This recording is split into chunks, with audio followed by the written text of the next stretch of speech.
Tigers are peaking right now. They're playing their best hockey of the year. They want to keep that rolling because they get a bye next week before they go into the tournament. I got a feeling Wayne Wilson will have his team ready to play not only tonight but tomorrow. Just a little over 50 miles separates these two schools. They're conference rivals, yet here it is the final weekend. We haven't seen Canisius yet here. We have not seen them. We'll see how chippy it could get, rival.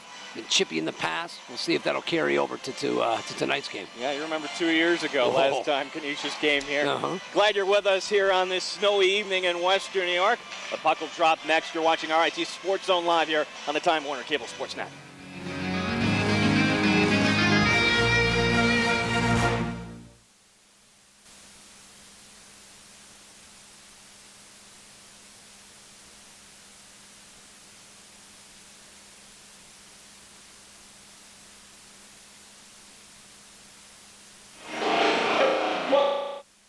On the campus of the Rochester Institute of Technology. There you see the band playing. Corner crew is ready, and good weekend for hockey, John. Let's get it going. Interesting to see how Morrison get off to a good start, make a couple of saves, settle into this game, and give his team a chance to win tonight. I think it falls on Morrison early on. Tigers controlling the puck at the outset here. Of course, RIT in the home white sweaters with the black pants and the orange trim. The Golden Griffs coming in with the gold numbers and nameplates on the navy blue uniforms, as tonight marks the final weekend of regular season play in Atlantic hockey. Next weekend it's the opening round, but both these teams have earned the first round bye, and really for RIT, John, just one minor injury tonight. That's it. You've got when Maddock is out, that's it. That's the only injury that they're dealing with, so knock on wood, they would go into the bye healthy, and I think that's the most important thing Wayne Wilson wants to get out of these two games this weekend. Stephen Maddock with a minor hip injury, and you know, if these games matter this weekend for RIT, we were told that Maddock would have suited up, and we still may see him tomorrow night, as it will be senior night, as Jared DeMichael, one of those seniors, hanging out for the save. You know, they haven't dealt with, you know, they had Brenner out, they've had their, you know, nicks and things like that, but they haven't dealt with big-time injuries this year, and I think that has a lot, you know, that's why they've been so successful. They haven't had a whole rash of injuries. Trevor Eckensweiler, the one notable injury, he is out for the season with a knee injury, but expected to make a full recovery, be back in time for next year. Tigers looking to clear the zone here, as up is controlled near center ice. Hotchkiss into the far corner, kept in by the Griffs. Haltigin pushing it up to Tyler Mazzei, who had the overtime winner last Friday night. Quick wrister by Brenner. Rebound! That is Tyler Brenner following up his own shot. I just mentioned, you know, Morrison needed to settle in, make some saves, get some confidence, because he has to play well for the Griffs to have any shot of winning. Gives up the rebound out in front, and then on the rebound shot, he had no idea where the puck was. Watch, he gets it, and then Brenner comes in there and just pokes at it, follows his own shot. Kind of like a basketball move. You follow your own shot. He followed his own rebound and then taps it in. Look at that. Well, Ben Parker overskated the puck, though. Morrison gave up the big rebound, but Parker whiffed on that. So that's the 10th of the year for Tyler Brenner. And it's unassisted. Here come the Tigers once again. Centering pass right out in front, looking for Scotty Knowles. So the Tigers not even 2 minutes into this game off to the quick 1-0 lead. There's West Seneca native Brent Alexin behind the net, had it taken away. And the Griffs will come up the ice. Back into the Canisius end as Knowles, following Cianfrini.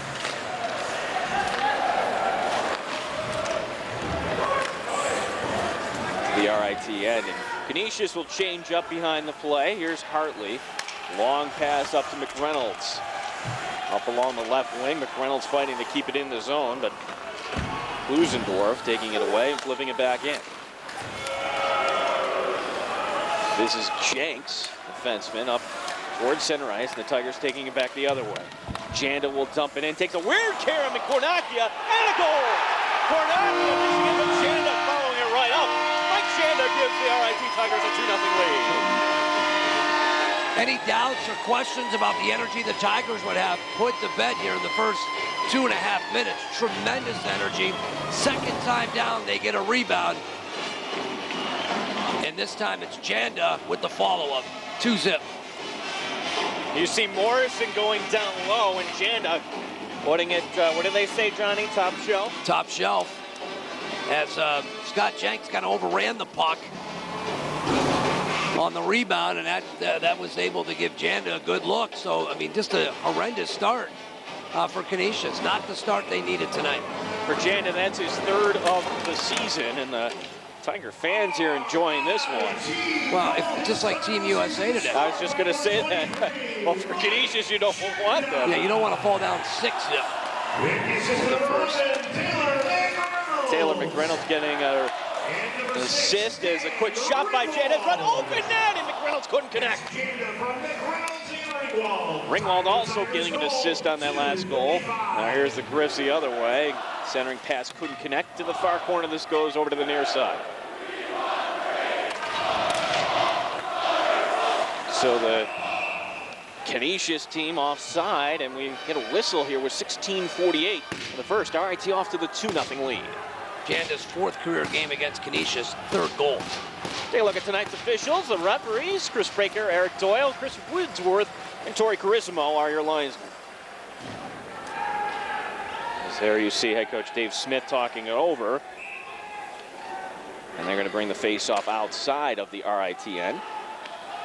Chip back down to the Canisius end as Murphy fighting for it with Cianfrini in the near corner. Now at the point, here's Cameron Burt throwing it up top to Haltigin. Quick shot going wide of the net. Almost tapped in by Murphy. Oh, Sean Murphy's going to be seeing that one in his sleep tonight in Canisius ice. Morrison just having trouble locating the puck, a little slow right now. Just not anticipating. Well, it was there. Murphy was right there on the doorstep. Could be 3-zip.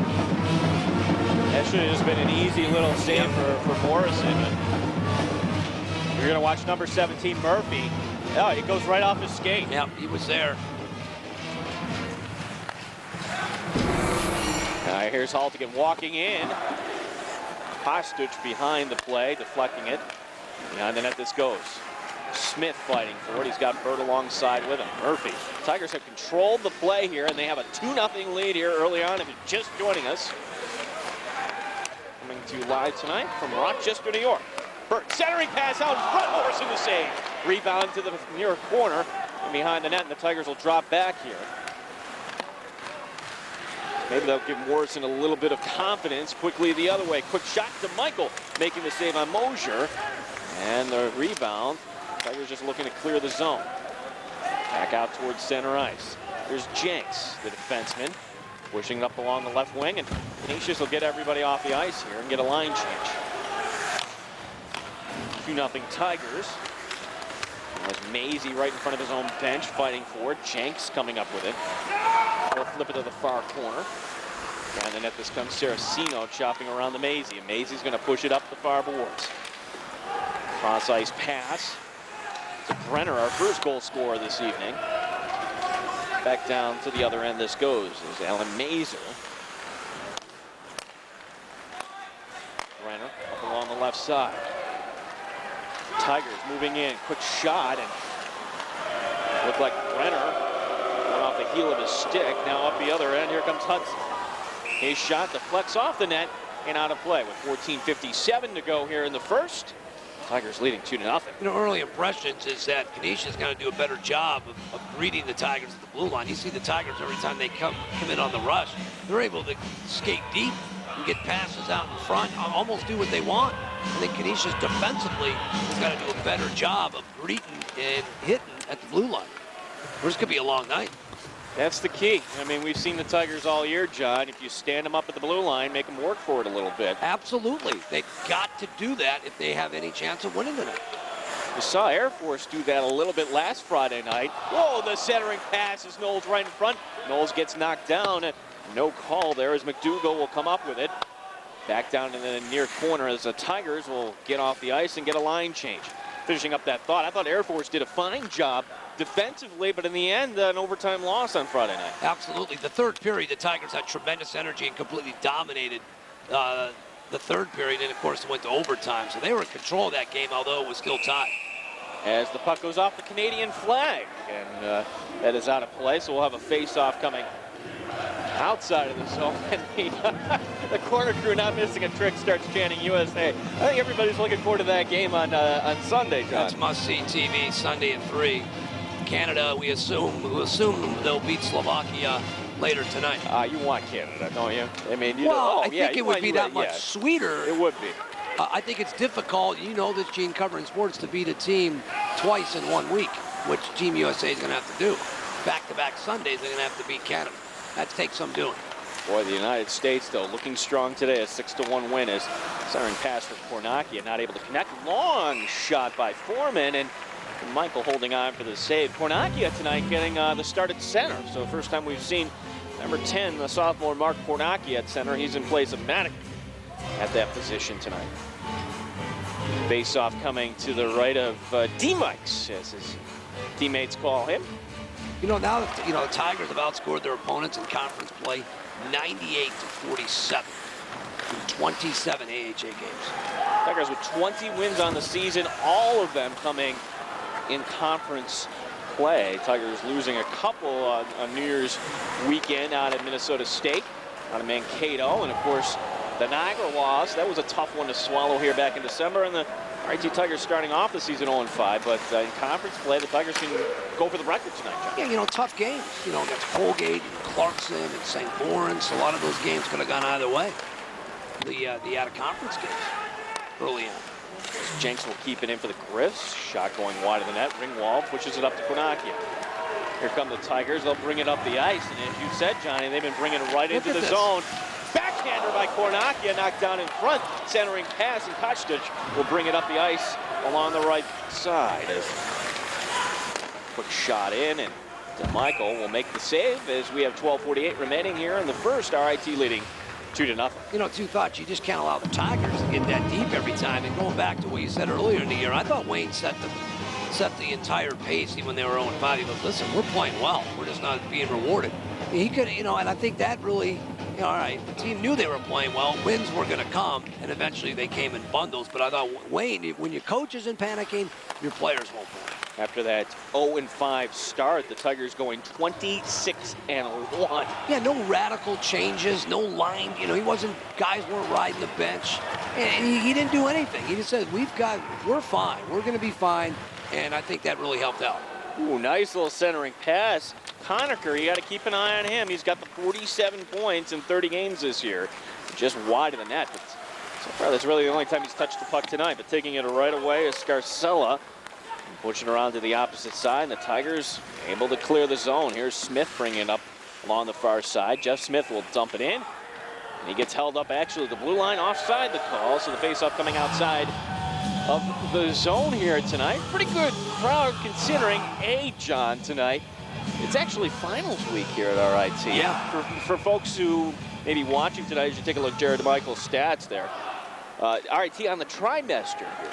So finals week A, and of course, everywhere on the East Coast slam with snow today. Winter I thought was going to wreak some more havoc. I was worried about Canisius coming.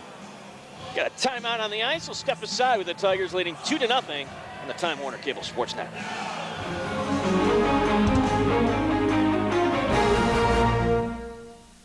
There you see head coach Wayne Wilson, the all-time winningest coach in Tigers history. Fashion tonight, Johnny. Little statement. A little loud tie working their stripes. School colors, of course. A little out of character. I like it, though.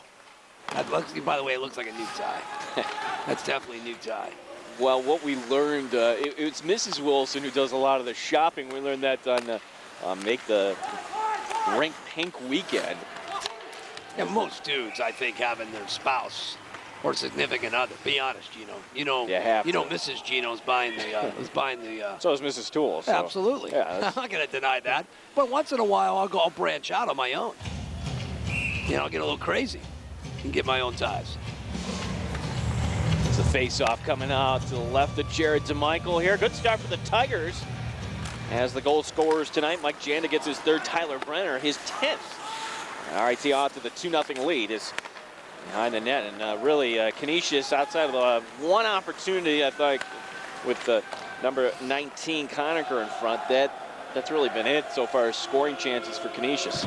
Well, we saw him last week take away, Lamoureux's there and came in as Air Force's top gun.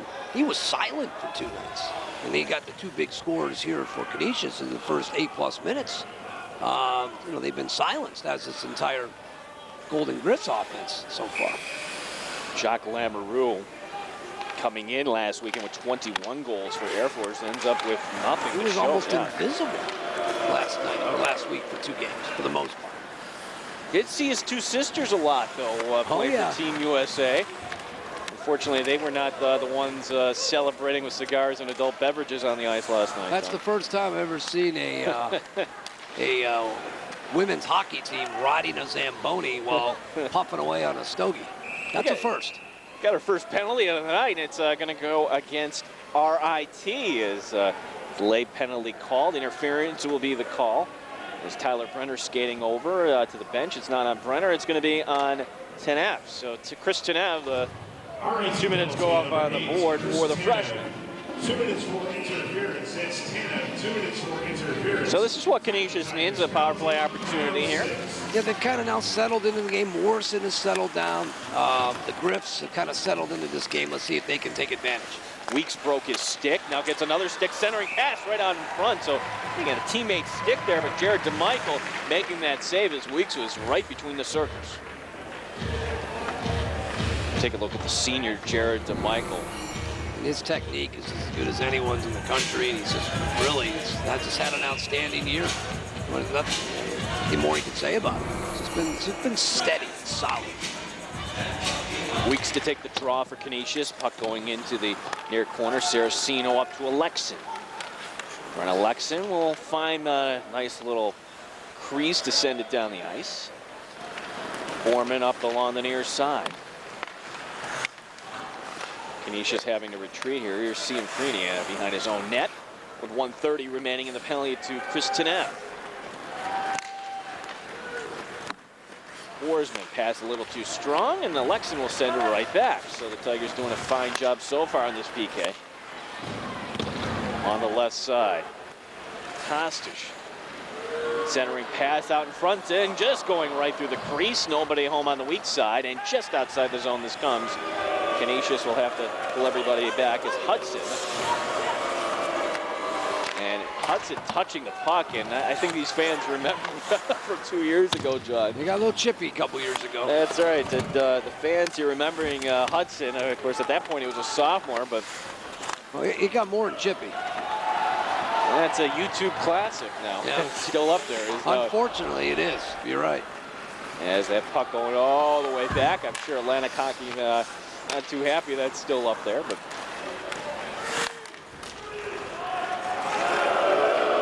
there you hear Hudson every time he touches the puck. Corner crew, they have an elephant's memory. Yeah, that's for sure. Hudson hadn't anticipated that he would hear this. Tigers clear it out once again here, so one late rush for Canisius.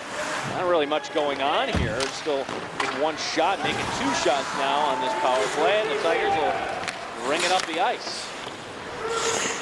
Clearing it in, and that will do it. So Canisius 0 for 1 on the power play, back to full strength by the Tigers. Hartley trying to keep it in, but wow, getting back to center ice. Michael making the stick save, and with Lindsay coming right down, he'll hold on for the face-off with 8:41 remaining here in this first period. Tigers leading 2-0. And an excellent first period so far for the Tigers. 11+ minutes in complete control right now, and no let-up. If anyone thought they were going to have a little let-up after clinching the top seed, they were wrong. As Scott Knowles talking to one of the officials, and now we're ready for the face-off. Are you at all surprised Jared DeMichael continuing to work here and not giving one of the younger goaltenders, Shane Matalora, a chance to get some minutes here on a weekend where RIT can afford to do that? I wouldn't be surprised tomorrow night. I think the first game out, in Canisius still has a lot to play for. The Tigers are rolling. DeMichael's hot. I think you play him tonight. And maybe tomorrow night you reassess it. Morrison making 2 good saves there, so a little bit of a shaky start. Dan Morrison has now made 7 saves here in this first period. A quick shot going right through the crease. Back out towards center ice. Cianfrini has it knocked away. Smith chasing Forsman. Taken away right out in front. Burt, the backhander to Jeff Smith. How about that? Jeff Smith, his first collegiate goal. The Tigers go 3-0. I don't know if Forsman knew where the puck. He just had his pocket picked by Burt. I mean, inexcusable handling of the puck right behind their own net. Morrison didn't have a chance. Watch this.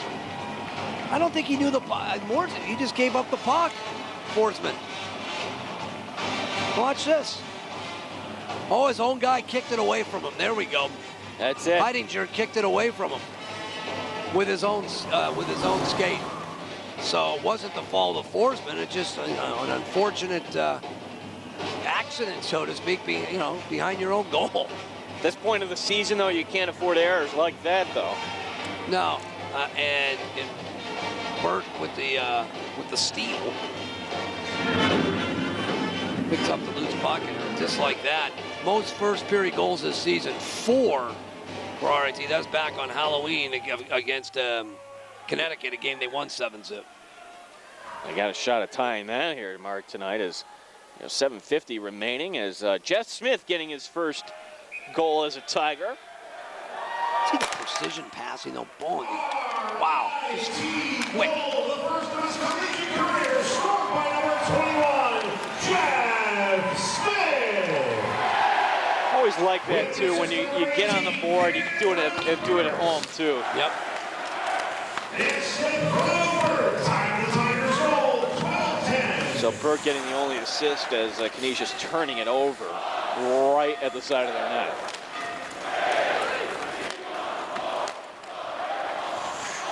Now coming up, here's Burt behind the net. Cameron Burt looking to center, still controlling the puck. Centering pass up top, quick shot, and the big rebound given up. As Mazzei let that one fly from the slot. Centering pass to Burt. Now Murphy intercepts. Just seems like the Tigers have had, too easy. They're being able to skate in their Canisius. Really? I mean, they've not been harassed, and you see the fine playmaking skills by Burt. Here's Mazzei. Mazzei, one-timer by Murphy, gets knocked down. Good defense by Hudson. Murphy trying to keep it in at the blue line, and back out towards center ice. This comes. Babbitt. And I don't know really our side from Mazur. And we get a whistle, and we've got a penalty coming up. And this will be the second penalty against the Tigers this evening. When we come back, RIT off to the 3-0 lead, though, on the Time Warner Cable Sports Network.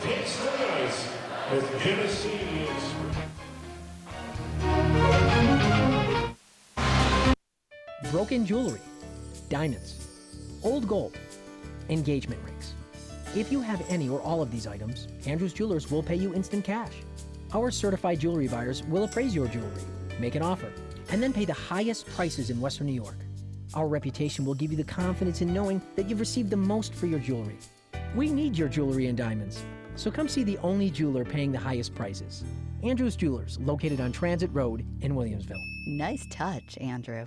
Come over here, Burt. What? We gotta sell these gosh darn Malibus. Well, you look at that price right. Sell them. What's this price right here? How can you do that? Sell them. Got 80 available brand new Malibus. If you sell a Chevrolet on Grand Island, call us right We now. gotta sell them. Visit us online. Sell and see 'em. all of our inventory. Folks, don't miss the opportunity. I'll do whatever it takes. Please come in. Well, at that price, it's a no-brainer. Well, even less. Whatever. I'll make you huge. Cameron Burt, who looked like he was getting some attention, John. What did you see there? He came off the ice. I don't know if he was holding his arm or it looked like he was holding his arm, and then he went and laid down on the bench. As soon as he went inside the box there, and they were attending to him. 2 minutes for contact to the head elbowing. Alan Mazur, 2 minutes for elbowing. DeMichael making the save on Foreman. And keeping it in. Now, Tigers with a chance to clear, and they'll send it right down. Morrison. Looks like he has a little bit of trouble behind the net, and McReynolds getting tripped up, and McReynolds able to draw the penalty. And it all started when Morrison couldn't cleanly handle that puck. No, just having trouble locating it. Great work by McReynolds. As we take another look at as Morrison gets caught in between here and then the trip, which is fairly obvious. So obviously Morrison will not serve that penalty. Somebody else will have to come off, and that penalty box door is wide open. Somebody has to skate over. And it's going to be Pat Kenney who will go over and serve the penalty.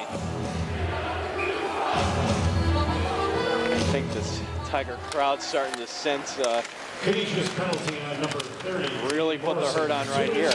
Somebody losing a stick. That was Hudson going high into the air. Now here's Hartley trying to back his man down. Hudson's doing a fine job defensively as Hartley still holding on to it. Alexin up at the blue line with Hartley down low. Quick shot. Morrison catching that one out of midair with Saraceno right there. Holding it in traffic. Able to come up with the snare. So the Tigers will change up their 4 skaters. When Cameron Burt comes back onto the ice, you know, we'll be sure to point him out, number 18. Yeah, his arm or somewhere in his, you know, could have been the ribs. I'm not sure, but it's still not back out there.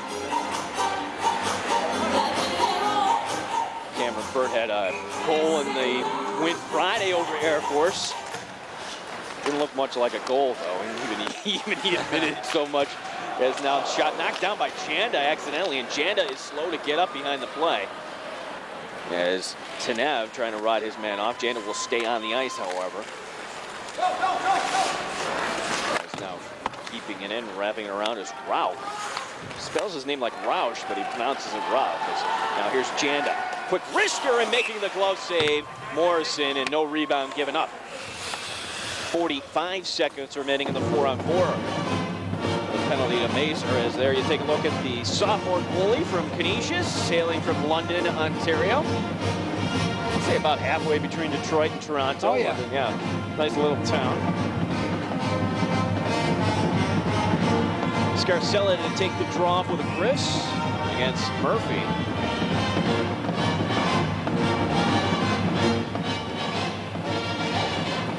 Scarcella winning the draw. Behind the net this goes Cianfrini trying to get it up, and Knowles taking it right away. Back. Saraceno backhander in front. Murphy just a second too late there on that. Good idea by Saraceno as Murphy coming up with it. Up top to Haltigin one time. Morrison making the stick save and cleaning up the mess is Forsman. Forsman will bring it up the ice. 17 seconds remaining in the first penalty.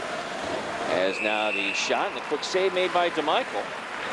4:45 remaining here in this first period. Coming up in between the first and second period, in addition to highlights, we're going to have a look back at the Air Force weekend. I tell you, as far as hockey weekends here at the Ritter, Johnny, I'm still feeling the buzz off that one. Friday night's game was about as much fun I've had here at Ritter watching the game. That had everything, and of course, to win it, just to win it in overtime. How fitting. And good news for the Tigers. Burt back on the ice. Good point, Johnny. As now here he is. Cameron Burt was going to throw it up top, but I think he forgot that he only had 4 skaters on there. Nobody home at the blue line. Now the Tigers are on the power play for the next 19 seconds and counting. As here's Tanev. Tanev at the point, trying to center it. Has it knocked down. Just 10 seconds remaining in the penalty to Morrison that Kenney is serving. Now throws it back up top.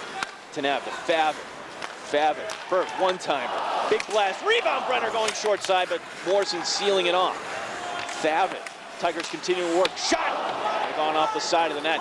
Penalty, by the way, has since expired, and Kenney, who has joined the play up the near side, and Burt able to take it away. Tigers have been impressive here in this first period with a 3-0 lead. Canisius has made some mistakes here. No doubt about that, as now we have an icing call. The faceoff coming back to the Griffs end with 3:41 remaining in the first.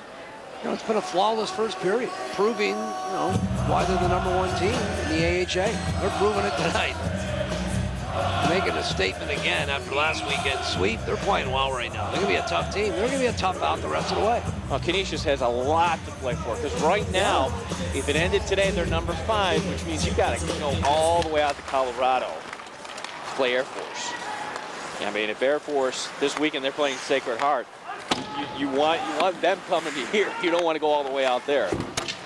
And they're still in the battle. You got Mercyhurst in there as well, so they can end up, when it's all said and done, be 5. They had a chance to be 3. Yeah. 4 get you home ice. 3-0 our score. We step aside on the Time Warner Cable Sports Network. Just a couple of reminders. Season ticket holders.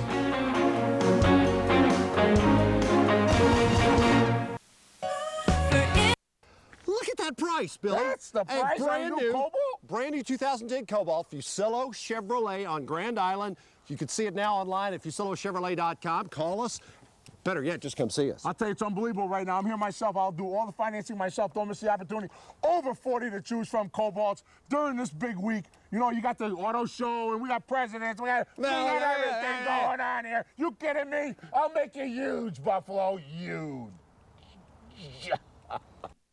I'd like to personally invite you to our 75th anniversary sale, where you'll find the best price and the best selection of new Chevrolets anywhere. But you'd better get to Paddock now, because the massive discounts on over 1,500 vehicles, the President's Day and Auto Show bonus cash, and all current incentives all come to an end on March 1st. Time is running out on deals like a $175 a month lease on a 2010 Malibu, or a $275 a month lease on a 2010 Equinox. Paddock's 75th anniversary sale ends March 1st. Hurry to Paddock now.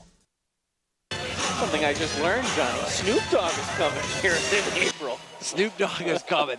And I can't help it. When I see Snoop Dogg, I think of Old School. That's it. And Will Ferrell. I can't help it. I love that movie. Playing at that house party. Oh, it's a great movie. Snoop the Loop. Well, yeah, both teams a little slow to get back here on the ice. Guys, we're ready to go here. Let's go. As Matt Zuke to take the draw here against Mark Cornacchia. Zuke winning the draw, but taking it right away was McReynolds, and back out towards center ice this comes. Tigers leading in shots here in the first, 15-10. Meaning Jared DeMichael has stopped all 10 shots he has faced.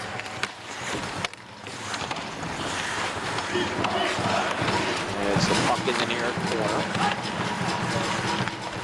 Janda, one of the goal scorers tonight, comes up with Janda. Quick shot going high. That's where he shot it last time, picking his corner. McReynolds trying to set up in front, the puck going into the near corner. As Spivak pulling back rather than pinch, and Cornacchia will dump it in. It goes behind the net. The Tigers will change up behind the play. As Lindsay, the freshman, Parker on the other side. Parker on Brenner's goal was just a step too late there. And a chance to sweep that puck away. Morrison giving up a big rebound. Hartley along the near side. Hettinger, haven't called his name all that much tonight. First time he's touched the puck is clubbed out of the air by Morrison, and he'll hold on for the faceoff with 2:13 remaining here in the first. You know, it seems like the Tigers identify 1 or 2 guys who know they got to focus on it. They do a great job defensively. They take away their playmakers. A good job by our crack stats team. Of course, 3 guys who were here for the brawl 2 years ago: Hettinger, Hudson, and Ralph. Tonight, combined -3. The plus minus. The Bash Brothers, they titled it. Yeah, so now making the blocker save is DeMichael, and then pushes it off. Not out of the zone, however. As now the puck right in front. DeMichael sealing off the shot there by Kostic. Now the feed in front, trying to poke it in behind the net. Kostic still with the puck. And the net around the other side. Carissimo chasing after. In the far corner, that's Mazur in there, number 24. Hartley's going to pull back, and Canisius will lay back as well here. Tigers coming right up the ice. RIT looking for a line change and just waiting to dump it in, and there it goes. And now everybody coming off the ice here for RIT. Cianfrini pushing it up, trying to get it to Scarcella. Not in time, though, and Mazzei up along the near side. Mazzei flicking it ahead. Nice little pass there. Quick centering pass, and Morrison sealing off the short side as Fab had tried to push it in. Face-off coming up with 1:01 remaining in the period. Morrison did a good job there, covering up. Just, you know, their entire team really never got off to a slow start, settled in late. It's 3-zip. Tough. Mazzei. Scarcella taking it right away and coming up along the right wing. Down the net, this goes to Tanev. Ringwald back defensively for RIT. In the near corner, you see the players fighting for it. Cornacchia, number 19. Keep an eye on number 19 for Canisius. Their leading point getter. And the top scorers in the country, as a matter of fact. As coming right up here is Tanev trying to walk in. Jenks taking it right away. Kept in though by Mazzei. Mazzei down low to Fab with lots of time, and Jenks able to recover though, however, with 20 seconds remaining in the period as Mazzei laying it back, walking in is Brenner. Brenner trying to jam it home, loose in front. Morrison pushing it to the side, and coming up with it is Hudson and clearing the zone.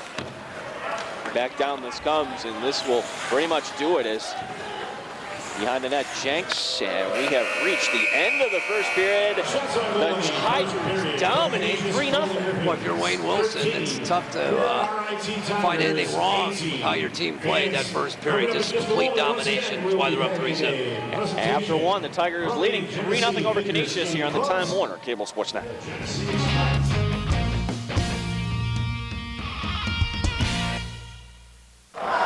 The fans are on their feet as an orange and black wave flows throughout the arena. The sold-out crowd. Want to start this year of 2010 right? Log on to FusiloToyota.biz. Hey folks, Tom Park here on Grand Island. You can do this anytime. See our entire new and pre-owned inventory online, set a service appointment. And if you need to apply for credit, just remember this website, HugeBillyCredit.com. As you know, Billy has helped a lot of folks establish and reestablish their credit. And with his goal this year to help you get out of your current financial situation and lower your monthly payment, there's never been a better time to be huge. Your computer.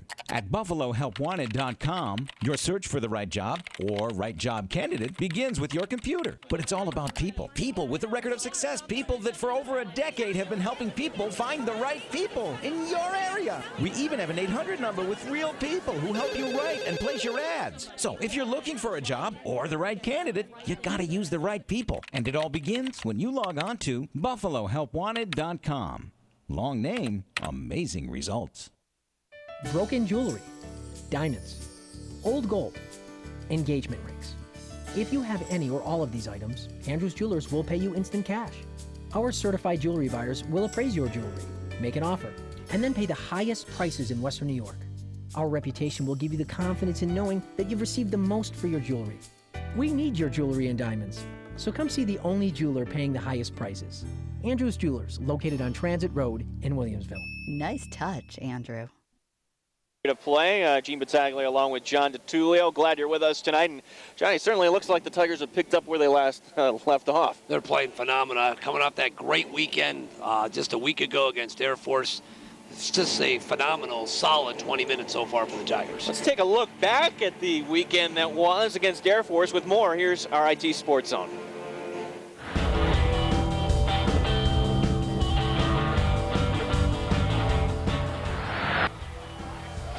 The ice has started to melt beneath one heated matchup between RIT and division rivals, Air Force. Not only must our Tigers entertain thousands of visitors in attendance here at a sold-out Frank Ritter Arena, but a win tonight can secure their third Atlantic Hockey Championship in the last 4 years. Ladies and gentlemen, here are your RIT Tigers!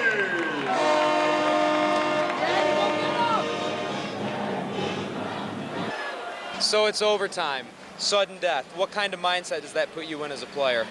Me, I love overtime. I love the pressure. Thousands of fans here. You know, somebody's going to be the hero, so you just want to go out there and do what you can do for the team. Obviously, it's the most exciting thing ever. I mean, that's why you play the game, is to be put in those situations. You try not to do too much. You don't want to make a mistake and maybe end up with no points on the night. So you got to still play the game. But there's no doubt it's definitely exciting, and everyone wants to be the hero. So Mazzei was that lucky guy tonight. Now here's an opportunity. Babbitt walking in. Great defensive play by Sellers from behind to poke check one away. Goal! Goal! Mazzei! Mazzei!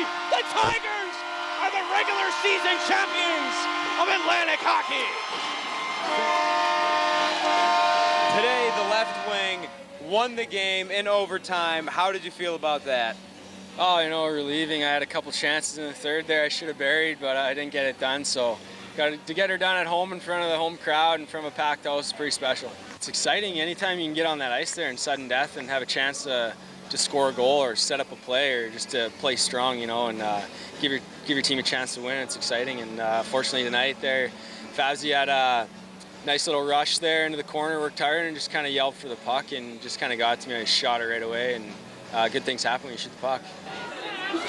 Coach, how does it feel to win that in overtime? Well, it feels great against a good opponent like Air Force. Any win is good. I guess we're just trying to return the favor. They beat us with a second left in overtime, and in the last minute, the last time we played them there. So I just think winning in overtime helps establish some confidence, you know, later on in the year when you need it. So if you're able to win in overtime, I think something that you can reflect back on and use when it's in the playoffs and so on.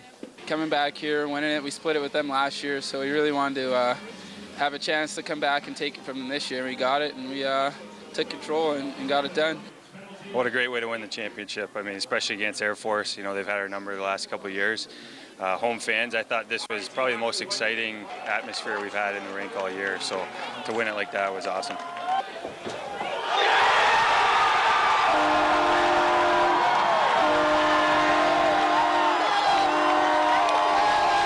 I could feel the momentum when we first came out in the third. I thought our first two periods were pretty average. We played well, but we weren't going that extra mile. And I thought the third we came out pretty hungry, and we were buzzing the whole period. And it took us, 23 minutes or something to get it, but we eventually got it. Now, was there any added pressure going into this game, knowing you could clinch the championship with a win?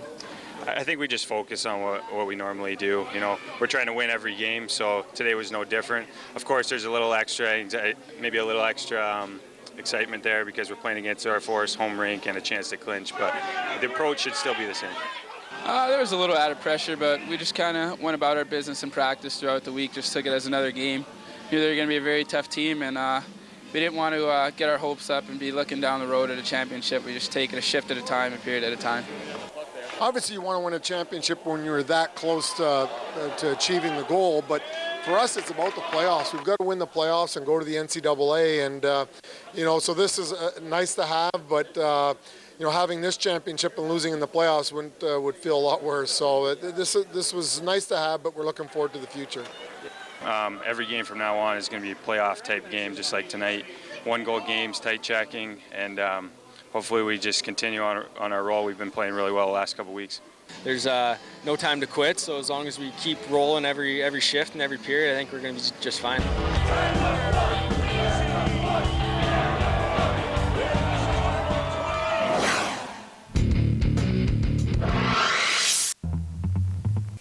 And welcome back to the Ritter. Young fan enjoying a lolly there, Johnny, and Tigers off to a kind of expecting it there. 3-0 the Tigers lead there as you take a look at the scoreboard. John, your thoughts on the first period? Well, number one, the Tigers have just, I think, played outstanding. Their size and speed is such a difference, and much more physical. And for me, Canisius just looked sluggish. Maybe it was the weather, the bus ride, I don't know, they just look sluggish. They're not hitting, and the size and speed certainly not in their favor. You said it on the air, John, talking about the first goal. One of the first things they teach you in basketball is follow up your own shot. And Tyler Brenner here doing that on the first goal. It was textbook right out of the gate, a few minutes into the game. Brenner with the puck here, and then with the wrist shot, and then Morrison makes the save. Look at the long rebound, and then the Griffs losing the puck there out in front. That would have been Ben Parker. And Brenner made him pay 1-zip, and the Tigers were off and rolling from that point. Yeah, Morrison giving up the huge rebound on that, but really Parker should get that one out of there. He's got to get the puck, clear the puck, either scoop and skate out of it, or just get the thing out of there. Yeah, so that was a kind of a defensive miscue. Yeah. Brenner making a pay, 1-0 Tigers, and less than a minute later, Mike Janda getting his third of the year, picking his corner. Yeah, Janda then kept it going here. Janda with the puck here, near side, and There it is, stuffed. There's you get Cornacchia with the puck. He gets denied, but there's Janda following it up, and nobody there to really stop Janda. He had a good look, and then beats Morrison, and it's 2-zip Tigers. Jenks maybe standing right in front of Morrison. Hard to say if he even saw it or not, but he's standing right there. It's if you've watched the Olympic hockey and how Team USA is selling out block shots, something that maybe Canisius could do a better job tonight. Just blocking shots out in front. We had a good opportunity there. Didn't get on the ice. And then Canisius gift wrapping really the third goal, and the crafty sophomore Cameron Burt feeding it right in front to Jeff Smith. Well, this kind of sums up the night for Canisius. Watch them with the puck here. This is he has it kicked away from his own player. That's Heidinger kicks it away. Burt then with a crisp pass right out in front, and Smith for his first collegiate goal, standing right there on the doorstep. Good moment for the freshman. And Burt, almost like he knew that that was Smith's first goal, the way they went up and celebrated. But Heidinger, one of the leaders of this team, and for Canisius, I would expect Canisius to come out with some fire. I imagine Dave Smith can't be happy with his team the way they played that first period. Not much energy at all, not hitting. They've got to do a better job of hitting the Tigers once they get to the blue line. The Tigers kind of had their way skating freely for most of that first period. We are after one with RIT leading 3-0. You're watching RIT Sports Zone live on the Time Warner Cable Sports Net. Marina Mitsubishi is #1, and here's why. Why not add some spice to your ride? Lease a 2010 Mitsubishi Lancer for only $179 per month.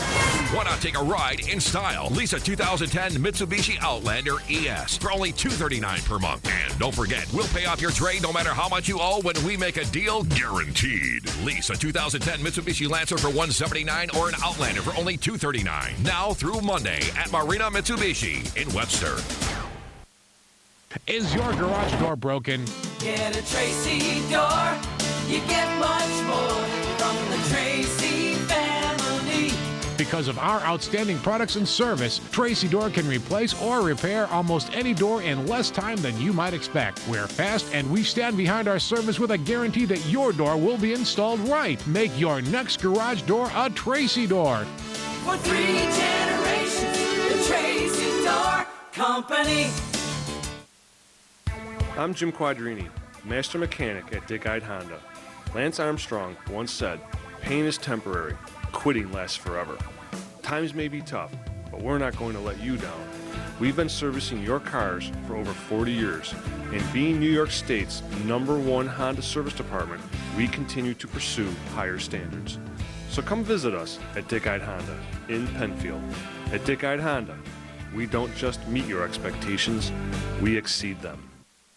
You know, I kind of like that little hat that girl has on there. So cutie. Of course, it's a great place to, if you have kids, great family atmosphere out here at the Ritter. A lot of fun, good family fun. Your kids, put it this way, the kids will be into it. They will not get bored, that's for sure. If you come here for a couple hours, they'll be entertained. Tigers tie a season high, 18 shots in that first period, Johnny. Yeah, and look at the face-offs one there too, 19-9, shots on goal, everything just in favor of the of Wayne Wilson's Tigers. Just complete domination. Very, very good 20 minutes of hockey for the Tigers. Jared DeMichael now has gone 85 minutes plus without allowing a goal. Of course, he had the shutout last Saturday night against Air Force. He's playing great hockey right now. He's just on fire. You know, as we said, the Great Wall DeMichael. Can't beat him right now. He's hot. So now the decision, do you play him tomorrow night? He's off next week. I think you play him. We'll talk about that more next. Second period coming up here on the Time Warner Cable Sports Net.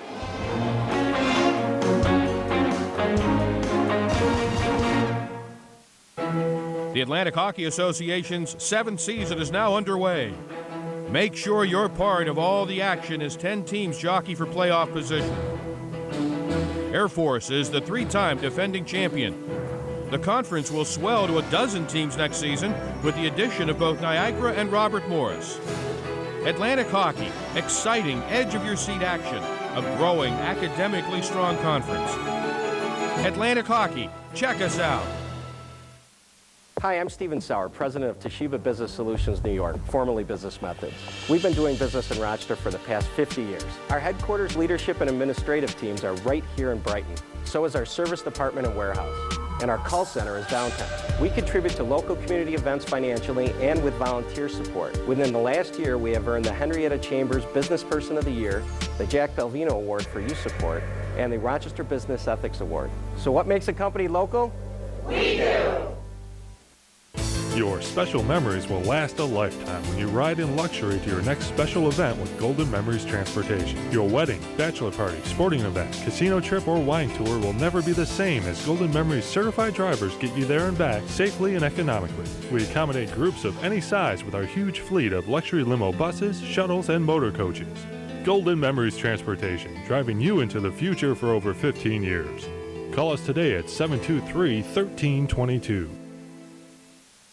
Tigers coming out of the locker room, fired up to begin this second period. 3-0 RIT leading, but I think the bigger question is, how does Canisius come out of the locker room here? Well, I mean, listen, they've got to come out with much better energy.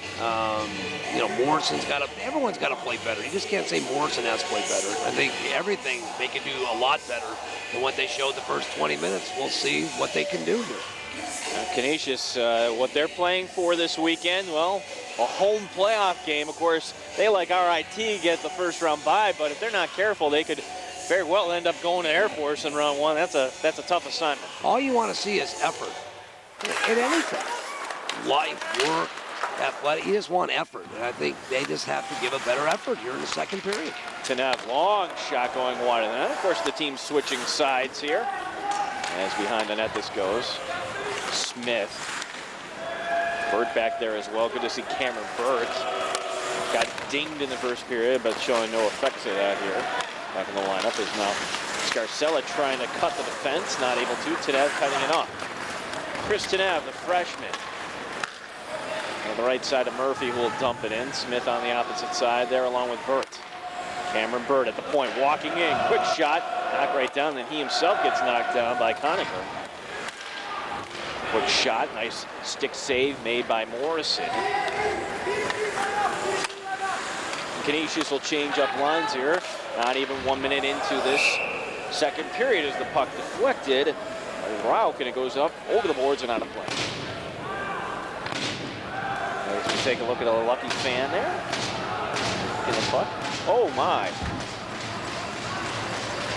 I hope that little guy's okay there. Everything all right? Oh boy. Hoping that puck didn't hit him, John. Poor little boy, and if we get an update, we'll pass that on to you. That's now the puck in the near corner. Haltigin.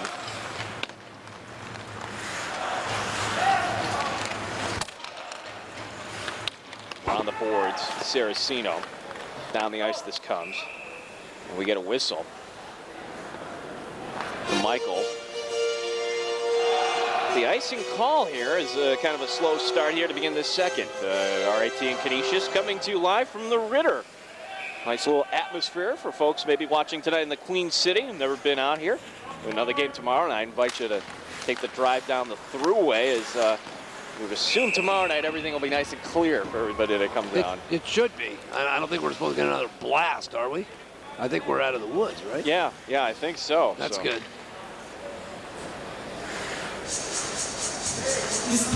And now the face-off coming to the right of the goaltender. Morrison is Favit, losing his skates. Forsman around, but it's kept in though by Spivak. So with the Smith goal tonight, that means Spivak, last man needs to get on the board here this season. Of course, Spivak, the defenseman. It's Favit flipping it up. Right behind the net this goes as Forsman will pull back.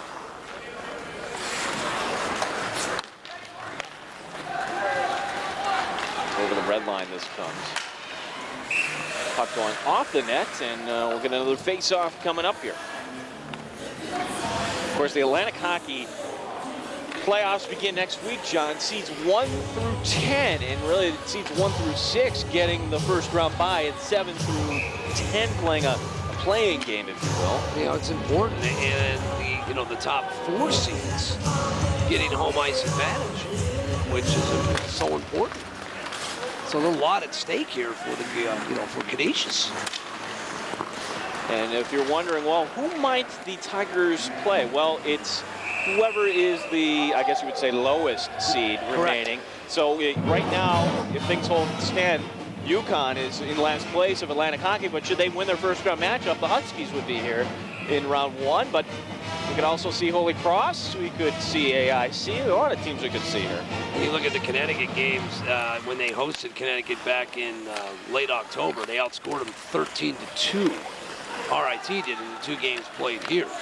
And then went to UConn. Did lose the last time they played Connecticut. 2-1 back on January 16th. DeMichael making a nice stick save, and Klusendorf was just a second too late there. Is the shot going off the post, I believe, by Knowles, but Hartley puts it back in. Adam Hartley with the goal. The Tigers go up 4-0. I think Morrison would like that one back. Looked like he had the angle cut down. That was weird how that hit the post and flew all the way out right to Hartley. And then he wound up and look, he beat. Looked like Morrison had the angle. For Hartley, that's going to be his 6th.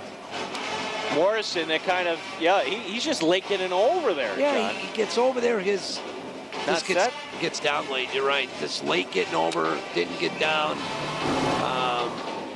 His timing or just seems off. This has the whole team tonight. Goal, his 6th on the season, scored by number 22. So Hartley, the freshman, getting his 6th. We'll give Knowles an assist. All right, they're giving it unassisted. I would think Knowles would have gotten an assist on that. Sure, they'll have a scoring change on that. Get a whistle, and got a penalty coming up here as Cornacchia going out of the box with a cross check.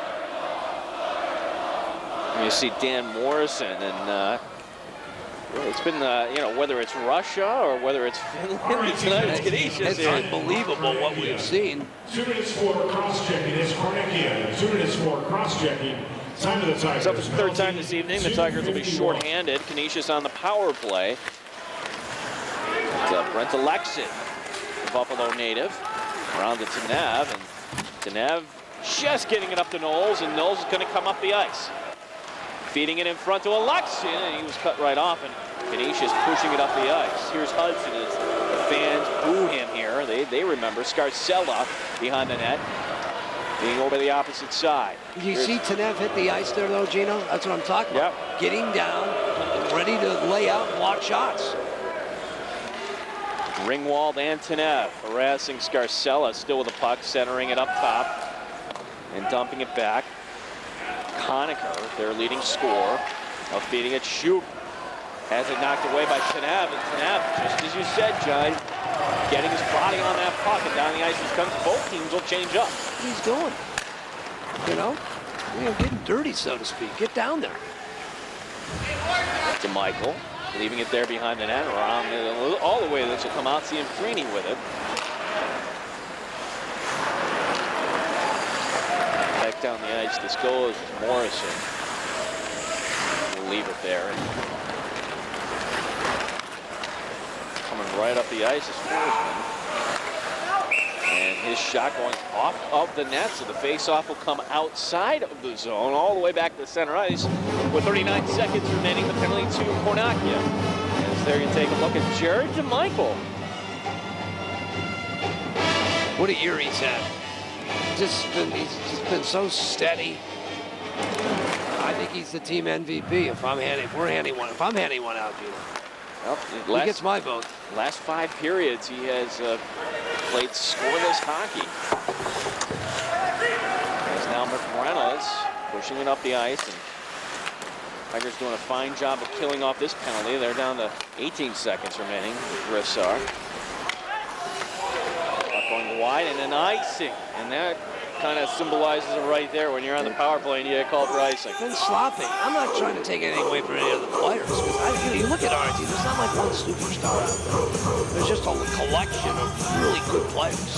I'm just thinking if I had to pick one to say who has this been steady from the opening, almost from the opening game for the most part, I would pick Jared DeMichael. Certainly in conference play.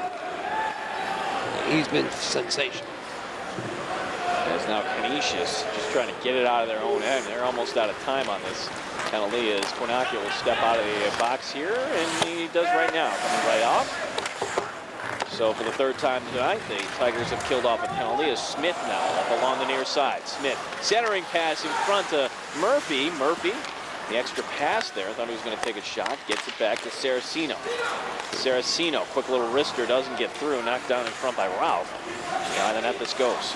Right in front, Burt trying to connect. Goes right through into the near corner. Ralph with it. Throws it up along the left side. Canisius changing up a couple of their skaters behind the play. It's MacDougall laying a little hit on Saracino. That's what they got to do more of. Just little bumps like that. There's now Burt between the circles as it deflected. Kept in. No, not kept in by Spivak. Down the ice this goes, but this gives Canisius an opportunity to change up here with 14-14 and counting the second period. Tigers leading 4-0. Adding to that lead, there's Adam Hartley, his 6th of the year here, coming in the second. Mazur up along the left side, centering pass. Here's Brenner. Brenner, quick shot, knocked down. Shanks with the good defense there. Spivak keeping it in. Spivak toward the net, knocked down. Bunch of traffic in front, Navy jerseys. And it's now coming up the ice. Here's Connor. Quick shot going wide of the net for the leading scorer of Canisius, Mazzei, number 19 counterpart. And the defense by Mazzei, he's got it up along the far side. Quick little shot. Morrison bouncing that one right out in front. Oh, and the Tigers couldn't convert. There's a lot of net to shoot at there. Behind the net this goes. Brenner trying to dig it out. Jenks in there as well. And all the way down the ice this goes, and this will go for icing once again with 13-15 remaining here in the second. Tigers leading 4-0. Well, they were fortunate enough to allow another goal. Canisius with that thing batted around off Morrison's stick. It was there to be had for another goal. Coming to you live tonight from Rochester, New York, and you want to check out our schedule, games that we will be broadcasting, or just some behind-the-scenes footage. That's really cool. RITSClive.com. These broadcasts originating right here out of the Rochester Institute of Technology. Our director this evening, Mark Fratelli. Team headed up by Dr. Jim Waters. Now the puck to the far corner this goes. Alexin centering pass behind the net. Nobody in front. Canisius coming up the other end. Stepping one skater is Weeks. He'll dump it in. See nobody there for the forecheck, John. That's kind of the issue, is it? It's been the issue from, the opening faceoff. Back out towards center ice this goes as Knowles. Little bump right there. Knowles mixing it up. Tigers controlling it. The captain, Dan Ringwald. Long feed up. Alexin getting into the zone, but Hartley on the wrong side of that blue line. Offsides the call with 12:22 remaining in the second period. Well, they came here playing well. They won it. They beat AIC 5-3, then tied.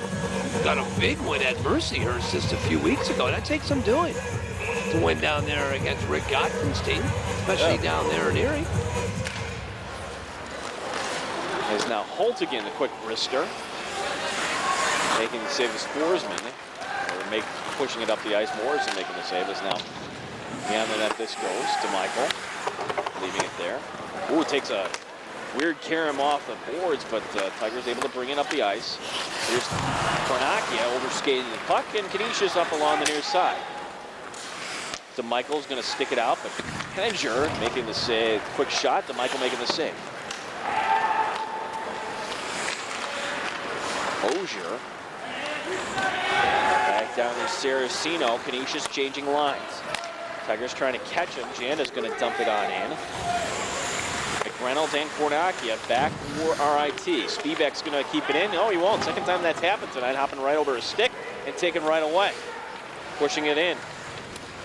It's MacDougall, the team captain. Cornacchia trying to get it out. Not able to. Hudson, quick shot going wide of the net. Round to the near side is Mazur to Cornacchia. Cornacchia getting bumped. And the Griffs in their own end of the ice. 11 minutes remaining here in the second. every time Hudson touches the puck tonight. The corner crew has radar on him. Smith getting his first collegiate goal tonight, leaving it there for Cameron Burt. Burt putting on the brakes. Cross-ice pass. Feeding back to Tanev. Big shot, big save. Rebound coming right out, though. Tanev controlling the puck into the near corner he goes. Burt calling for it up top. Instead, the cross-ice pass to Ringwald. Coming down, pinching just a little bit is Danny Ringwald. Leave it to Smith. Smith, the quick shot, and Morrison pouncing on it. Does not get the rebound, but Canisius defense pushing it behind the net. Hudson not able to get it out. Tanev keeps it into Murphy. So the Tigers here are able to keep it in the zone. Let's see if Canisius gets worn out. They can't get off the ice. Burt. Tanev, left side to Ringwald. Ringwald, he's going to dump it down low to Murphy. Behind the net this goes, and Canisius really needs a line change at this point. Centering pass up top to Tanev. Big blast, big stick save, rebound and goal. You can see that coming as Cameron Burt puts it in 5-0 RIT. Boy, Gene, you were right. They couldn't clear the puck. Seemed like the Tigers were on a power play or a two-man advantage. I mean, they could not clear the puck, and the Tigers, you can't give them that many opportunities. They'll make you pay. Burt right there. He just has great instincts. I mean, it's unbelievable. I mean, wow. Locates the puck, and then boom. We saw it with the pass in front to Smith. We see it here off the rebound. I gotta say, it sounds a little different without the Eye of the Tiger. They're playing the Hawaii 5-0 song. It's just a different night here tonight. So Cameron Burt's his team-leading 13th goal, and now the Tigers coming right back up the ice. Delayed penalty coming up. Centering pass for Favit. Favit has it up. The Tigers have 6 skaters on the ice right now. Delayed penalty. Quick shot on in, and Carissimo trying to push it in. Over to the near corner this goes.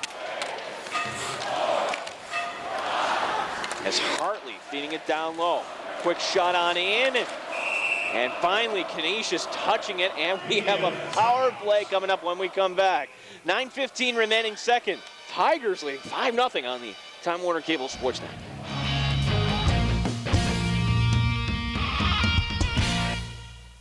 Responsibility. That's what a Hi folks, Tom Park with important information for Toyota owners. At Fusillo Toyota on Grand Island, we have extended our service hours to 7 days a week. Yes, even Saturday and Sunday until the last customer is served. And right now at Fusillo Toyota on Grand Island, bring your vehicle in, whether you purchased from us or not, and get a free oil and filter change. And if you don't need an oil change, get a certificate for future use. We're here for you, 7 days a week, extended hours at Fusillo Toyota on Grand Island.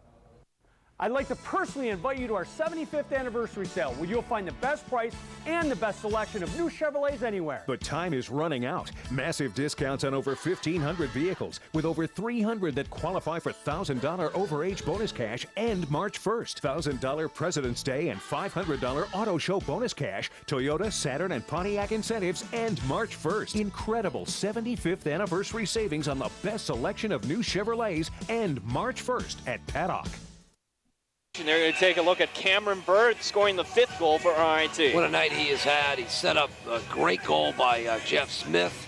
And then off the rebound, where it seemed like the Tigers had the puck down in the Canisius end for minutes at a time. By the way, Jason Weeks with the penalty, slashing the call on Weeks. So, as you said, John, it looked like a Tiger power play last time as Haltigin, the big slap shot, does not get through, and down the ice this comes. So, Michael behind his own net. Oh, dangerously right out in front is Mazur able to create a little excitement as now Brenner gets drilled head first into the boards, and oh, you hope he's okay. Penalty coming up for an obvious reason, the boarding call, and you see Sean Murphy on the ice right now, and you just can't have a hit like that, and that's Dave Cianfrini with the infraction. Murphy has so much energy out there too. Love watching him play. Canisius penalty on number 5, Dave Cianfrini. 2 minutes for boarding. He's lucky that's not a major. Yeah, I mean, you got to watch this game. Now it's 5-zip. Canisius completely getting outplayed. We know what happened here a few years ago. You'd hate to see things get out of hand and unnecessary penalties. All right, keep your cool. And Canisius is, I mean, they're just getting outplayed tonight. Frustration is going to take over at some point. Maybe it already has. You see Sean Murphy, the junior from Minnesota. And looks like he's shaking out the cobwebs. That's good. Well, things going from bad to worse for the Griffs here. Now it's a 5-on-3 Tiger power play. As behind the net this goes, Spivak trying to dig it out. In the far corner. Coming up with it, the Tigers. Here's Haltigin in the high slot. Didn't like the shot, passes it off.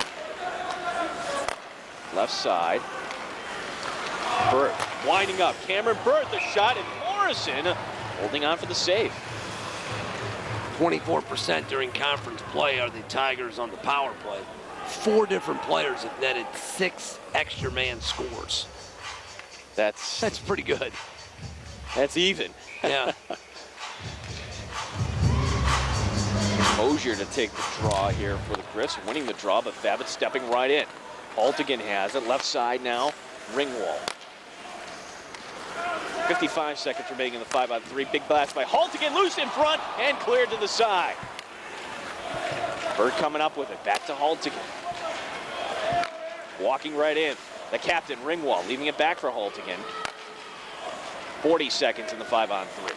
Left side, Ringwald, back to Haltigin, one-timer, oh, just going wide. Haltigin getting it right back in the Tigers. Burt, left side. 30 seconds in the 5-on-3. Burt to Haltigin. Now down low, centering it out in front. And Brenner got knifed to the ice, and down the ice this comes. And Canisius changing up their PK here with 17 remaining in the 5-on-3. Haltigin not wasting any time. Gonna push it up to Burt along the right side. Cameron Burt now. Mazur joining the 5-on-3. Mazur, big one-timer, save, rebound given up, and down the ice this goes. So the first of the 2 minors has been killed off as Weeks coming off the ice, out of the penalty box, and now it's a 5-on-4 for the next 25. Tanev in the far corner gets checked. Top is Mazur. 15 remaining in the power play. Hartley, left side. Janda is up top. Centering pass goes right through. Janda back, and hey, the Griffs have killed off the 5-on-3, but the Tigers still controlling the play. As now Tanev, pass out in front, and it goes off a Canisius skater, and down the ice this goes. So credit the Griffs for killing off the 5-on-3. Excellent job. Excellent job. Mazzei in the far corner, but back come the Tigers. Left side. And that's going to wrap all the way back down the ice. Backboard is Carissimo. RIT in this game, 33 shots unofficially. Mazzei will leave it there for Janda, one of the goal scorers tonight. That's out in front, going off of the skate. Cornacchia coming up with it. Coming up in between the second and third, our visit with Brian Hills, the assistant coach, goes down to ice level. As McReynolds all alone in front, going right over, and he put it in! He put it in! It's 6-0 RIT. And Morrison's upset.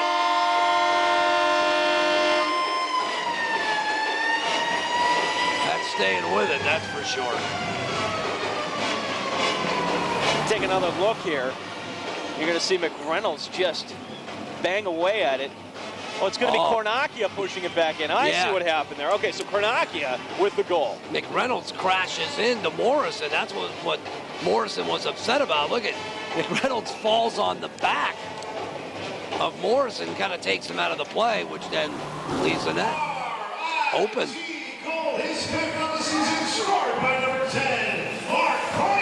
So that is number 5 in the air for Mark Cornacchia, who is getting his first start at center.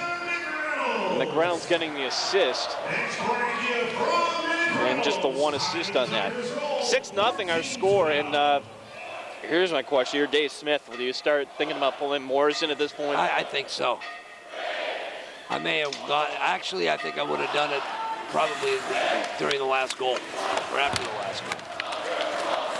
And now now the centering pass right out front. But in fairness to, I mean, Morrison, it was McReynolds walking all alone right in. You know, there's not much you can do about that, especially when he gets run over. 16-3, RIT has outshot Canisius in this period. I mean, it's been a. I mean, listen, we're not. It's not all Morrison's fault tonight. I think it's been a team effort, so to speak, on why they're losing 6-0. Behind the net, Tigers continuing to control the puck here on this end of the ice. And I'm not sure what the corner crew is chanting there. 6 goals, 6 different players. 11 players have at least 1 point. They're spreading the wealth. Of course, tomorrow night is senior night, and that's always fun. And a little emotional for those guys. Yeah, you know, last regular season game. Yeah, here. we're going to have another in 2 weeks for a best of 3. Uh-oh, here's an opportunity. Walking right in is Kenney, but Michael making the save. Corner crew chanting USA. Everybody in the Olympic spirit here. Tigers leading 6-0. And we've had one other game like this. That was back on Halloween night, Johnny, and that was UConn. And we call that, yeah, and UConn was playing short-handed that night too. Some players committing some team infractions. Now Smith making the shot and Morrison holding on for the save. That was 7-zip.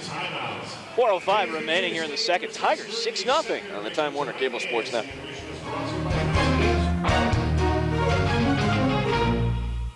All about value this month at Fusillo. Look at that price, Billy. That's the price on a new Cobalt? Brand new 2010 Cobalt, Fusillo Chevrolet on Grand Island. You can see it now online at FusilloChevrolet.com. Call us. Better yet, just come see us. I'll tell you, it's unbelievable right now. I'm here myself. I'll do all the financing myself. Don't miss the opportunity. Over 40 to choose from Cobalts during this big week. You know, you got the auto show, and we got presidents. We got everything going on here. You kidding me? I'll make you huge, Buffalo. Huge. I'd like to personally invite you to our 75th anniversary sale, where you'll find the best price and the best selection of new Chevrolets anywhere. But you'd better get to Paddock now, because the massive discounts on over 1,500 vehicles, the President's Day and Auto Show bonus cash, and all current incentives all come to an end on March 1st. Time is running out on deals like a $175 a month lease on a 2010 Malibu, or a $275 a month lease on a 2010 Equinox. Paddock's 75th anniversary sale ends March 1st. Hurry to Paddock now.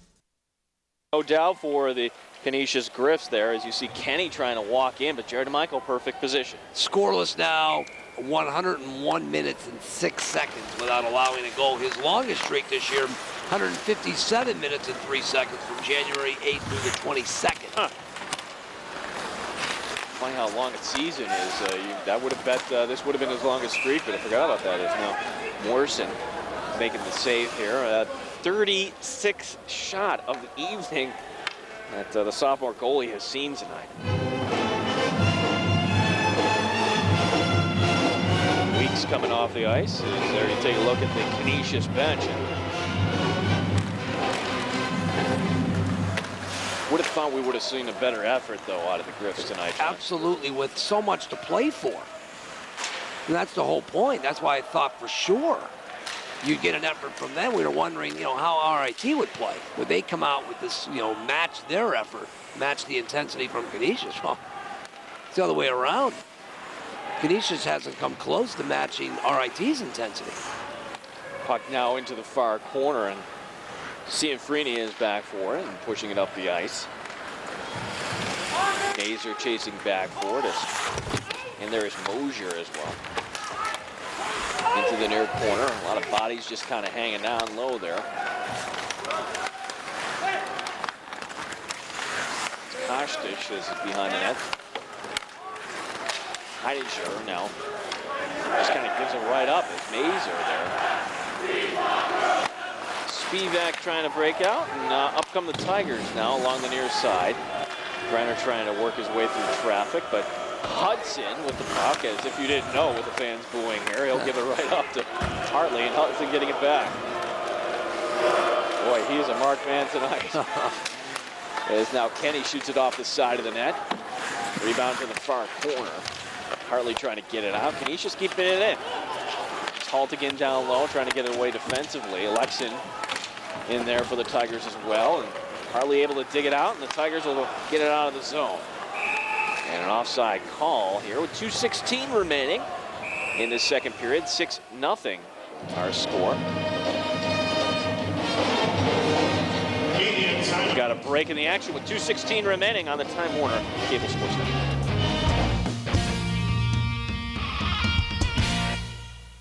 Spring is nature's way of saying it's time to go RVing, and Wilkins is celebrating during its annual Spring Open House. Now through March 8th, choose from over 300 new and pre-enjoyed RVs, including Trail Runner travel trailers for just $111 a month, Sundance fifth wheels, just $222 a month, and Flagstaff tent camper, just $98 a month. Over 40 bank repos, with huge savings of as much as 40% off retail. Over 100 top quality pre-owned RVs in stock. Come see the new Heartland product lines of Big Country, Greystone, and Caliber. Spring is here, it's time to go RVing. Wilkins RV in Bath, New York. Hurry, sale ends March 8th.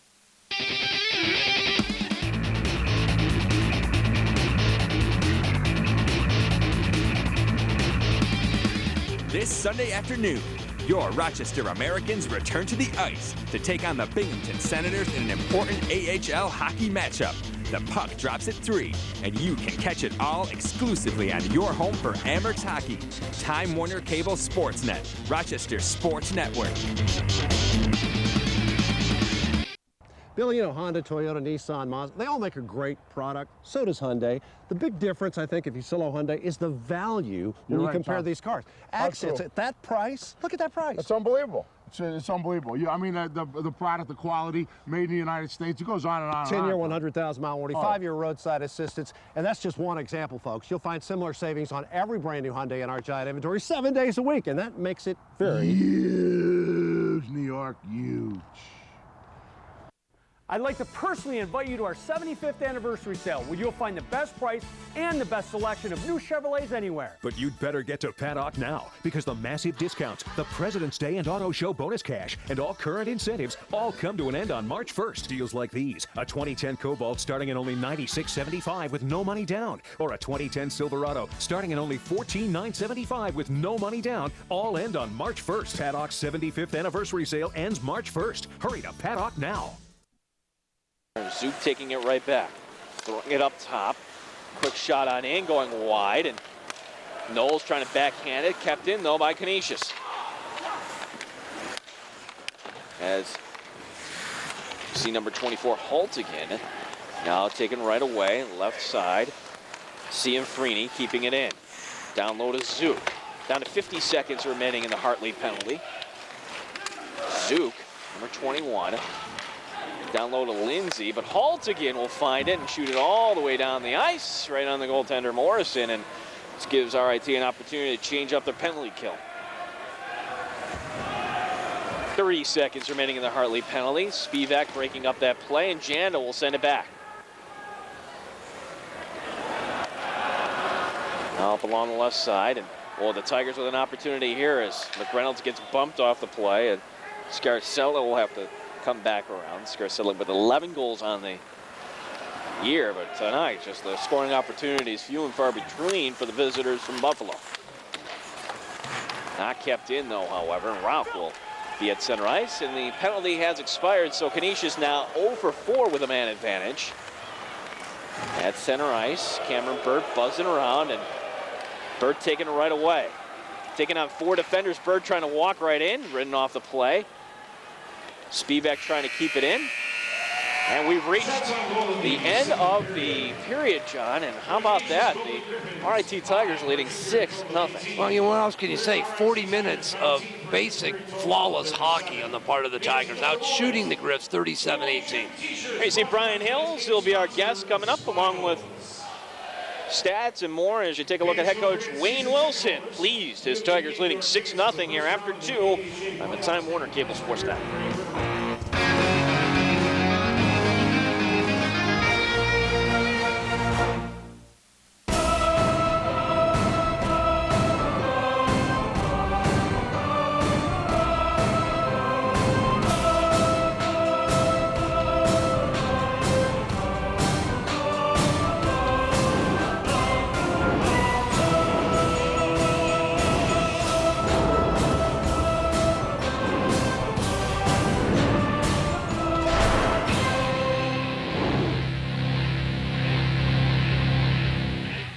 A modern oasis of higher learning, RIT is a reflection of great promise, a center for innovation and creativity, and a global leader in developing careers in new and emerging technologies. RIT offers over 200 undergraduate, master's, and PhD programs to more than 16,000 students. The university is a global leader in computing, imaging science, photography, printing, engineering, design and arts, and education of the deaf. RIT is ranked third among private institutions in the number of students graduating in the critical STEM disciplines of science, technology, engineering, and math. Outside the classroom, students earn more than $30 million in RIT's renowned cooperative education program featuring thousands of employers in the hottest career fields. Fast forward to an RIT degree. 100,000 alumni are leading the way in diverse careers across the globe. Blending technology with art, we are on a quest to make innovation and creativity a hallmark of the RIT experience. RIT.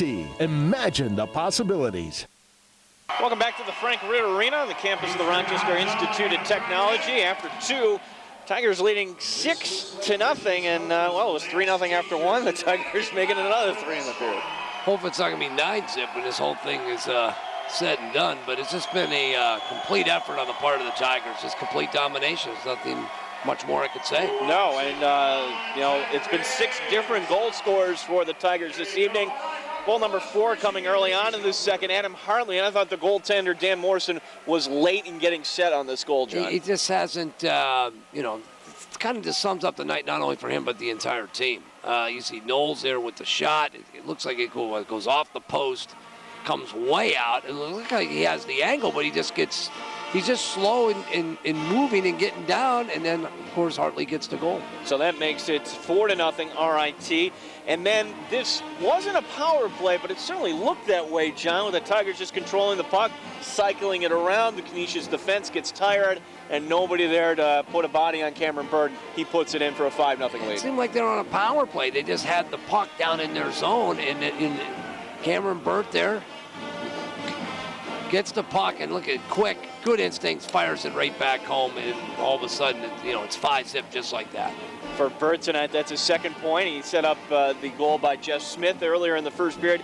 5-0 RIT at that point, and then another goal where just nobody back defensively to take out Taylor McReynolds. He ends up running over the goaltender, as you're going to see here, and Mark Cornacchia cleaning up the mess to make it 6-0. He runs over Morrison. He has the puck here. Look at McReynolds.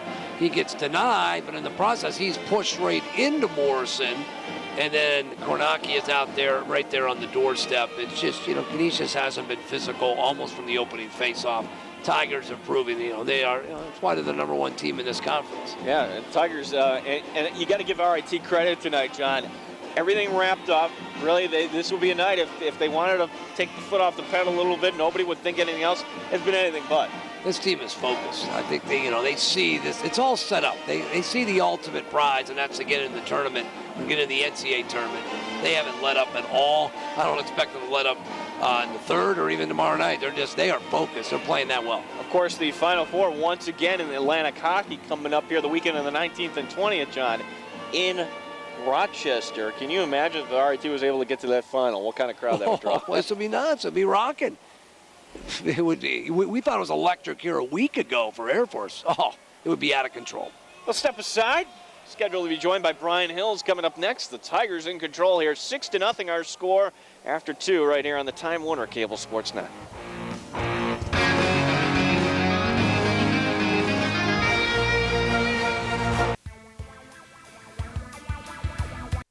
Hi folks, Tom Park with important information for Toyota owners.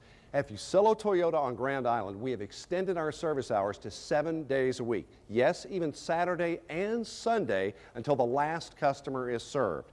And right now at Fusillo Toyota on Grand Island, bring your vehicle in, whether you purchased from us or not, and get a free oil and filter change. And if you don't need an oil change, get a certificate for future use. We're here for you 7 days a week, extended hours at Fusillo Toyota on Grand Island. I was working in a grocery store, working late nights, doing the checkouts. I realized that I would not go much farther without an education. He's been able to see the importance of getting an education and being able to make a good life. The most influential person in my life would have to be my dad. You know, you got such talent in what you're doing with that, and you really love the computers. I was better at helping people through my talent with technology. He's gone through a lot in his young life, and it's all been worth it. He's a great young man, and I'm very, very proud of him. It's just an amazing change in such a short amount of time, and I'm really anxious to see what happens in the future. We are educators helping people build a foundation for the rest of their lives. ITT Technical Institute, education for the future. To find out more, call 1-800-ITT-TECH or visit us on the web. Get an education that can help you reach your goals. ITT Tech has information on financial aid for those who qualify. Call 1-800-ITT-TECH. RIT leading Canisius 6-0 our score. Gene Battaglia along with John DiTullio. And always happy to be joined by the assistant coach, Brian Hills, right down ringside. And Brian, the effort of your team tonight, this has to be right up there as far as games the Tigers have played well this season. Yeah, that's we came out. We challenged the guys early this afternoon or at 5:15 there in our meeting, and said, hey, we've got to be ready to go. And then just before the game, I happened to mention the boys, it'd be nice to get the Team Canada start, like against the Russians with the 3-0 quick start. That came through, and then we challenged the boys there in the second period. I said, hey, boys, what about the Americans? They made it 6-0 after 2, so so far it's good to go. So, but we got a lot of hockey left here, and it'd be nice to keep the pace up for the third period too. Right, the energy you guys had. I was expecting Canisius to come out with that type of energy because they had so much to play for. You guys really just getting ready for the tournament. That wasn't the case. I was just amazed on the energy, size, and speed, and how physical you guys were in that first 2 periods. Yeah, you must have been listening to us here a little bit in between periods, John, because that's what Wayne and I were just talking about was, we expected them to really come out and be raring to go, and they seem flat, thank goodness, and we got off to a pretty good quick start, so that probably took a little starch out of them, and and our guys are really into it. They're, I think they've been feeling it here recently, and we've been preaching for a number of years here. Killer instinct. Like once you get up, don't let teams, get back up off the mat. So, that's going to be the challenge here in the third period. It's 6-0. Let's not let them back in. And, and talk about your team defensively. Jared DeMichael now has a streak over 100 minutes, going back to his last goal that he gave up. He's peaking at the right time. Would you not agree, Brian? Well, I hope so. I mean, he's been pretty darn good all year. He's the best goalie in this league, and he's one of the top guys in the country right now. And again, I think he's really seeing the puck.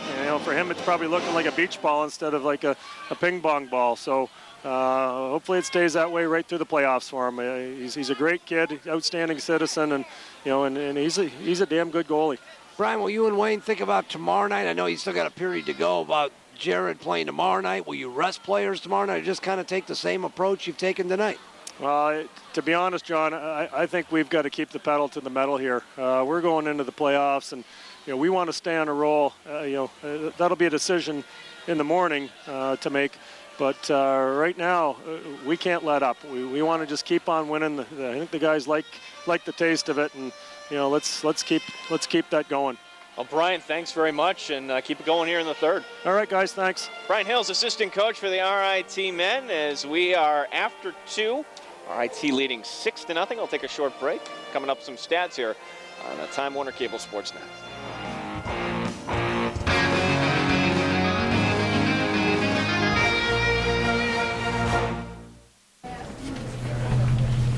Hey, so you're the new guy, huh? Yeah. So, what's this? Oh, our 401k is through Fidelity, so that's my financial track to retirement. It's guidance. When I open a 401k, do I get one of those? Well, maybe not right away. I mean, I have a 401k, a couple of IRAs. I'm a valued customer. Okay, yeah. You get one right away. Whatever your destination, Fidelity has the people, guidance, and investments to help you find your way. Fidelity Investments. Turn here. Are you? Are you? Are you? Are you in the loop? RockLoop.com is part of your college. RockLoop.com, make it a part of your life. RockLoop.com knows our Rochester. RockLoop.com keeps us connected. Why not you?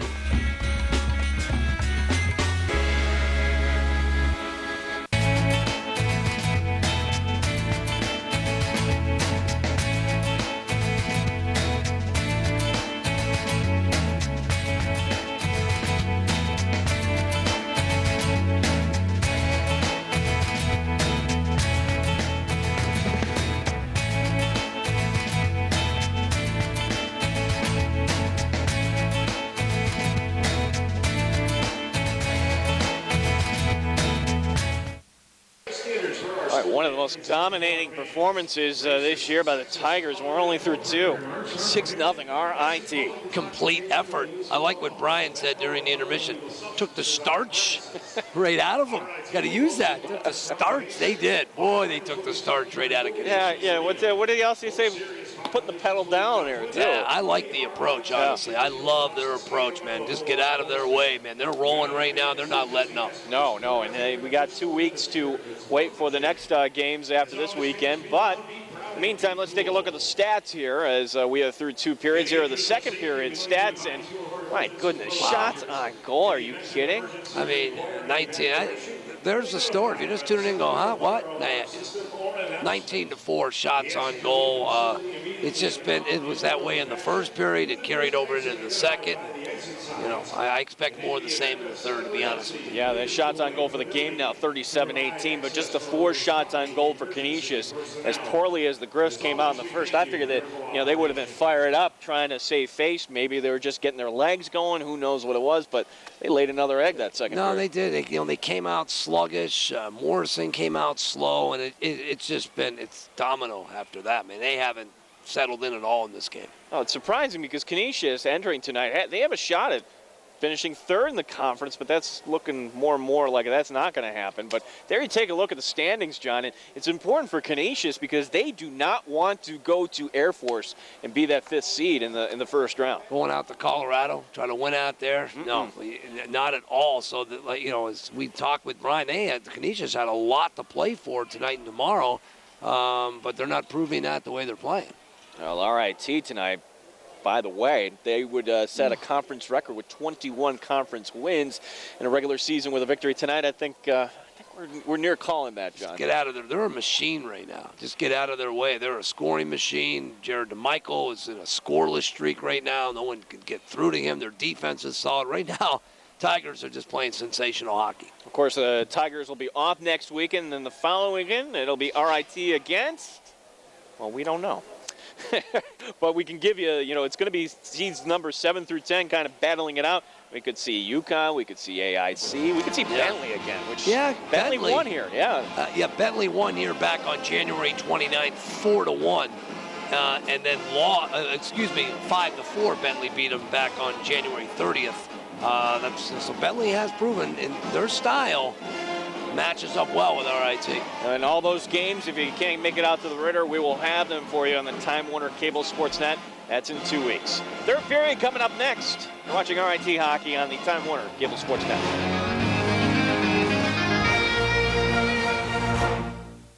A modern oasis of higher learning, Rochester Institute of Technology is a reflection of great promise, a center for innovation and creativity, and a global leader in developing careers in new and emerging technologies. RIT offers over 200 undergraduate, master's, and PhD programs to more than 16,000 students, blending technology with art. We are on a quest to make innovation and creativity a hallmark of the RIT experience. RIT, imagine the possibilities.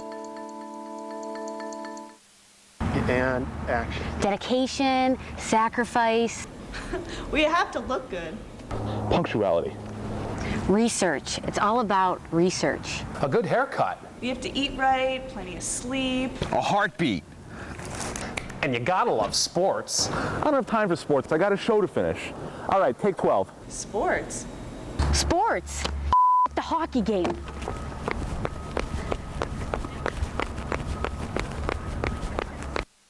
Skate on into Locker Room Sports, your one-stop source for the area's best selection of hockey, soccer, baseball, and lacrosse equipment, accessories, and gifts. Hockey players Nike Bauer ID sticks are here. Stop into Locker Room Sports and custom build your own stick. Choose your shaft, color, grip, and blade, then personalize it with your name and number. It's that simple, and you only find it here at Locker Room. For the best selection, expert skate sharpening, and personal service by our experienced staff, there's only one place to shop, Locker Room Sports, across from Grease Ridge Center.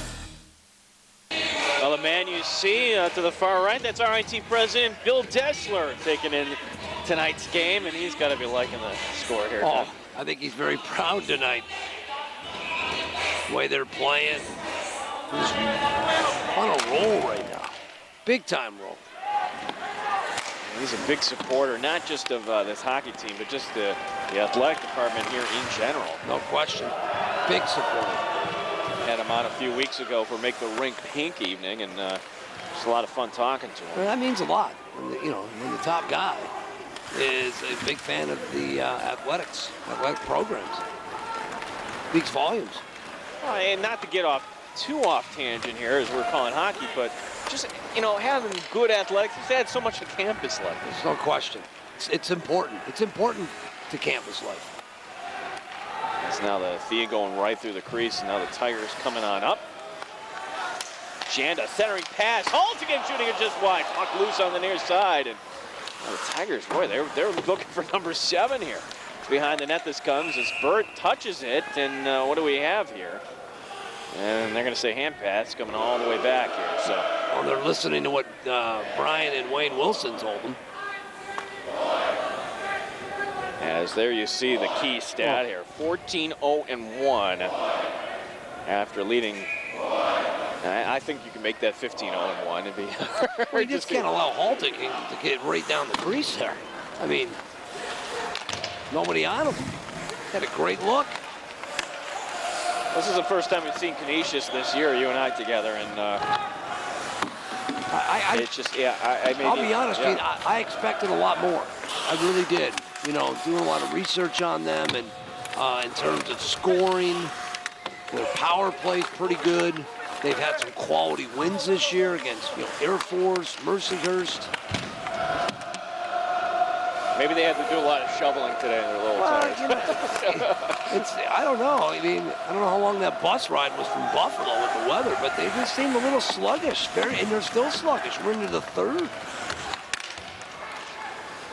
Puck up along the near side. Tigers taking it right back. Here's Brenner trying to cut his way through, but Parker back helping out defensively, and Morrison will cover up for the save. So the faceoff's going to come to the right of the sophomore goaltender with 18:10 remaining in this game. As you take a look at Dan Morrison, now he's got to listen to the corner crew serenade him for the rest of this game.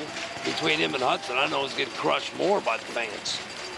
You see the corner crew tonight. Well, for some reason, I'm not sure why, but okay, there you go. The penalty going up on the Tigers. 2 minutes for roughing. That's Mazzei 2 minutes for the roughing. So with that, they move the face-off all the way back to the RIT end. So this is power play number 5 as DeMichael making the kick save for the Griffs tonight. Get a shot on goal as Cianfrini behind the net, and up the ice come the Griffs. Quick shot on the right side by Mazur, and DeMichael will just hold on and play it safe for the save. I think, will we see Jared DeMichael tomorrow night? Senior night. Yeah, we're going to see Jared DeMichael. You're going to see him tomorrow night. And as long as it's a shutout, I think you'll see him for the rest of this game. As long as he's pitching a shutout. Just keep working. Although today, Ryan Miller taking a little rest in the third period. Yeah, I felt bad for Thomas. Comes in there and a little fluky about it. He gives up the goal. There's now the feed going up the ice. So Miller's in a zone. DeMichael's in a zone. You got 2 hot goalies right now that are just in a zone. McReynolds, big save by Morrison, pops high up in the air. 3 defensemen standing around for Canisius and coming up with it. Is Henninger. Now we get a whistle.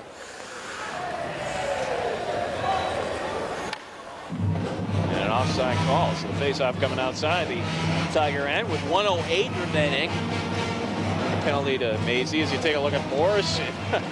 38 shots tonight he's faced. Wow. He'll sleep easy. And now Jenks throwing it right into his own player, and then back down the ice this comes. So remember, Canisius on the power play here. It's Hudson touching the puck. RIT fans letting him know as Zuke now will lay it in. Canisius will try to set it up behind the net. Ringwald and Tanev back defensively for the Tigers as Knowles will come up with it, and the Tigers will once again clear. Scotty Knowles will send it down. Everybody coming off the ice here for the Tigers defensively. Hudson with the puck. Cornacchia trying to go for the steal, will back off.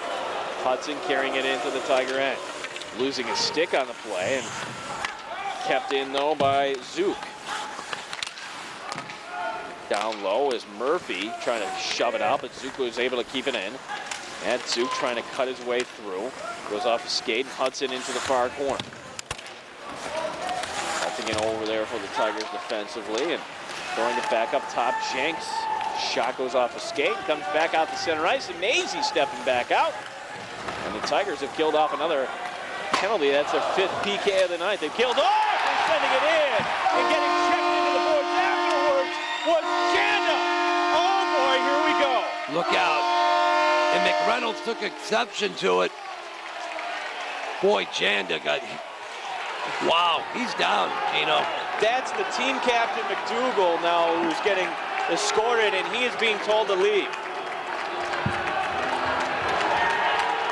Let's see if Wayne had any words. Boy, Janda's still down.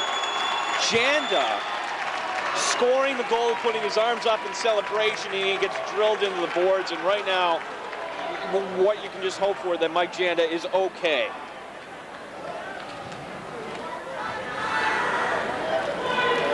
His second goal tonight, number 23 right now. Tigers now up 7-0. Let's take another look. Get another look at it. There's Janda with the shot. Like he's following his own shot, and it goes high off the board. And then he's there to get it. And then here's the blatant late hit into the board. That's blatant late hit. That's suspension written all over. Has it written all over, Gino, and you'd hate to see what happened, reoccur from 2 years ago. Mind you, that's a senior team captain for Canisius.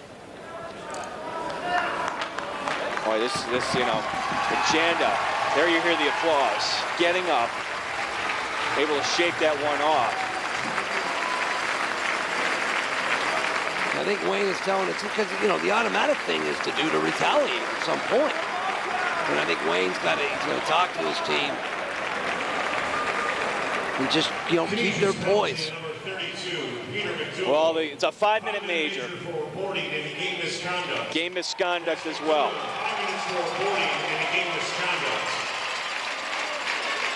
And that's the right call, John. Absolutely. No question. I just hope that Mike Janda now will be able to come back and... That's scary, Gino. Yeah, that is. That's scary. The good thing when he went down, he was moving, though, after he went down. But boy, do you remember the NHL playoffs? It was, who was it for the Islanders? But Hunter with the check years ago for the Washington Caps. I believe it was it Turgeon, I want to say, got drilled headfirst into the boards after that. Kind of a similar type of play, but as we take a look at the Canisius bench. And, there's a difference of a good, clean hit. And then there's something as dirty as that was, and as blatant as that was. That's no room for that in the game. No room for it. That was frustration. Now, absolutely. 7-0, and now a 5-minute major up on the board. And of course, what the major penalty means, unlimited scoring here for the Tigers. Gina, I'll applaud a good, clean, hard hit any day of the week. I'll applaud it. And but wow. Let's keep an eye. Things, they stay in control here. We don't want to repeat it 2 years ago. So Janda getting his second tonight, his 4th of the year. And McReynolds getting an assist. And the Tigers here on the power play for the next 4:40 and counting. Tanev walking in. 7-0, matching the score of Halloween night against UConn. To Michael behind the net. Over the red line, Koshka-Sprena hold up his man, and into the near corner this goes. Burt, Cianfrini down there as well. Burt walking in, gets knocked down on the ice. Rebound behind the net this goes. Feed up top. Have it. Back out towards center ice. Ringwald and Spivak back. So 4 minutes to go for the major penalty. By the way, that's Kenney that's serving the penalty as MacDougall has been kicked out of this game. Game misconduct. Forsman deep back for Canisius. Spivak in the near corner trying to keep it in. Spivak coming up with it. Over to Mazur. Tanev calling for it. Tanev at the point. Doesn't like it. He's going to pull back. Brenner setting it up down low. Brenner pulling it back to the near corner as well. RIT looking for goal number 8 here this evening. If you're just joining us, talk about one-sided as Brenner walking in, deflected. Behind the net this goes, and Burt back up to Favin. Favin winding up, shot. Morrison making the save. Pad save off to the right side, and Mazur will send it all the way down the ice. Canisius changing up the penalty kill. One more goal would tie a record for RIT since going to Division I. They beat AIC 8-zip back in October of '06. Morrison holding it up beyond the net and back down the ice, and DeMichael coming way out is, well, I don't know if Heiger realized he might have had a breakaway had he got his wheels going there. I didn't, for some reason, he kind of slowed up there. Well, you're in a zone. Thought DeMichael, he was so confident he probably wanted to advance the puck himself. Skate down the ice. It's been that kind of night for the Tigers. Join the attack here. So 2:45 remaining in the major penalty. Over the red line this comes, and behind the net, Morrison trying to hold it up. He cannot. Janda, good to see him back on the ice here. That's a great sign. Mazzei down low. Tyler Mazzei right at the goal line, sending it over the other side. Hartley, and the Tigers rotating it around. Mazzei's cutting in front. Instead, this is Jenks trying to send it out, and it goes all the way down the ice. The Tigers will have to go chase. This allows Canisius to change up their penalty kill. Heidiger taking the wind up, and Hartley taking it away. So down to 2 minutes remaining in the major. Mazur in the near corner. Backhander in front, going off the skate. Right in front there. That went off the skate of Parker, but harmlessly into the near corner, and back down the ice this goes. Tigers pushing it up the ice as this is their first power play unit now on the ice. Once again is Ringwald. Centering pass right in the slot, but Zuke was able to come away with it. Now pushing it up the ice. Here's Weeks. Weeks trying to cut in. Behind the net this goes. Centering pass with Brenner back defensively for the Tigers. So shorthanded opportunity for Canisius as Brenner taking it himself. Brenner and a delayed penalty coming up. So this will be a 5-on-3 as DeMichael comes off and Canisius touching it. As Ringwald pushes it in, then he gets a little tap from Forsman, but for the next 1:11, Tigers now will be on the 5-on-3 power play. Wow. To keep that clock running if you're Canisius. It's like the running clock back in grade school. No time, I just get this thing over with. Running clock. How about a running bus, too? Yeah. Make it nice and warm right now. So could have started that up around 7:15.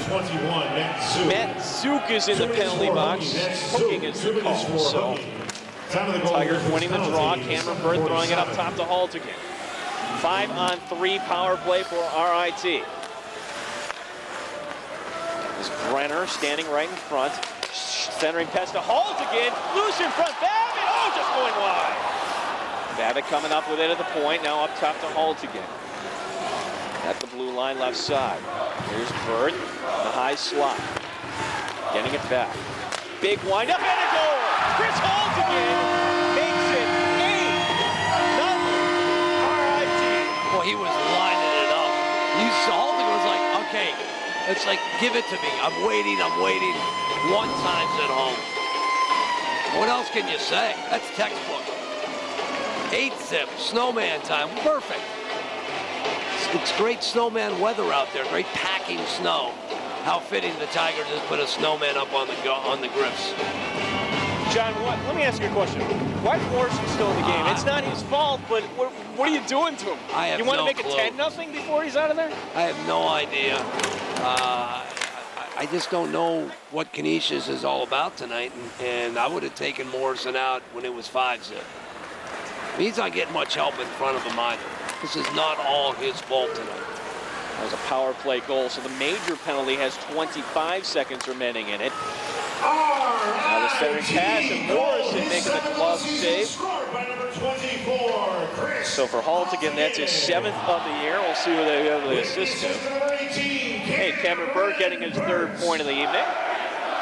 And number 6, and Danny Ringwald, the captain. So score that Haltigin from Burt and Ringwald. And there you see a win tonight. I think at 8-0, I think we can call it, John. What do you think? I'm pretty sure. I don't see Canisius coming up with 8 goals here in the last 11 minutes. Centering pass out in front. And now up along the near side, and Brock has it. Right side. Just 3 seconds remaining in the major penalty, and stepping back on the ice is Kenney, who is serving that. And coming away with it, RIT. So feed up along the left side to Mazzei. So Tigers get 1 goal on that 5-on-3, and now an 8-0 game. 2-1 in shots, 8-zip.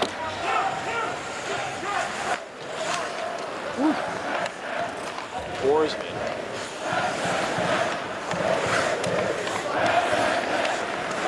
This is a team, Canisius, that really could have been the number 3 seed. I find that hard to believe. I don't.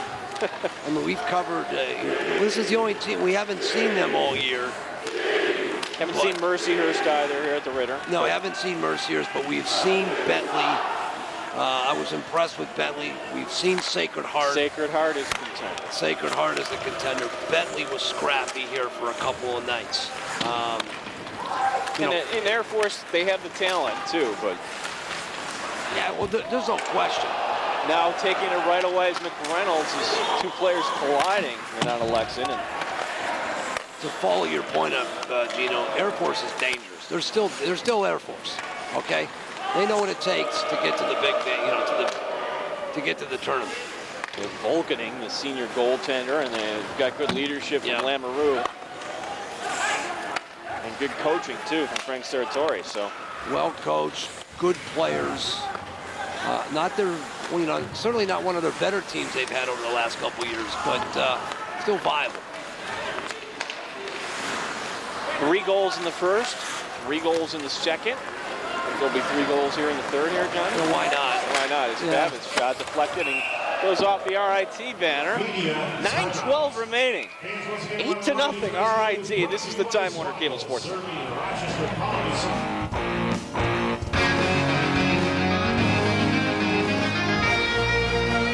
All about value this month at Fusillo Hyundai. Hey folks, Tom Park here at the Olympics of Savings. And during this month of February, what a great time to save on a new Sonata. Look at that price. That's right, folks, not a misprint. That's your price on a brand new 2010 Sonata right now at Fusillo Hyundai. Just visit us online anytime. You can see all of our inventory, set a service appointment, and apply for credit anytime. Don't miss this opportunity. Drive off a new Sonata for that price. That's value, and that's huge. Your computer. At BuffaloHelpWanted.com, your search for the right job or right job candidate begins with your computer. But it's all about people. People with a record of success. People that for over a decade have been helping people find the right people in your area. We even have an 800 number with real people who help you write and place your ads. So if you're looking for a job or the right candidate, you gotta use the right people. And it all begins when you log on to BuffaloHelpWanted.com. Long name, amazing results. Starting to get a little chippy here, Johnny. Yeah. Look at this. Brent Alexin taking out 2 defenders there. Ladies and gentlemen, now in goal for your RIT Tigers, number 40, And Yanni Ropinen going in goal here for the RIT Tigers. The evening over for Jared DeMichael. Wow. Okay. So quick word on Yanni Ropinen, of course, from Finland, and maybe he'll be the best Finland goaltender today, Sean. Boy, Kiprusoff was Swiss cheese today. Yeah. Whoa. It's just weird how things kind of got away from Finland and from Russia too so far. So we're talking about NHL goalies. We're talking, these aren't, amateurs. Oh, and just Brenner almost put it in short side. Good idea by Babbitt, the centering pass. The fans still on the edge of their seats wanting a 9th goal as if it's their first. I mean, listen, Martin Brugdor had a rough night too. It happens to the best of them. Which kind of even makes it more surprising that Dave Smith is sticking with Dan Morrison at this point. Just knowing that, you know, the still a young goaltender, sophomore. You don't want to shake his confidence up. Geez, you worry about him now after a night like this. Borsman is going to send it behind the net. So again, Yanni Ropinen's a junior from Finland, and actually the blade penalty coming against the Tigers here. As now what a check there by the Tigers. As Smith sending a man into the boards. Canisius on the power play when we come back. RIT leading 8-0 on the Time Warner Cable Sports.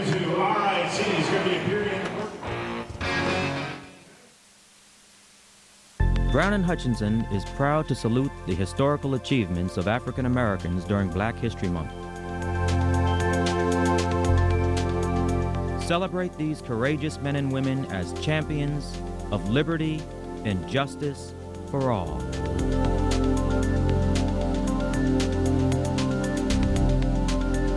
Brown & Hutchinson, attorneys committed to excellence and recognizing it in others.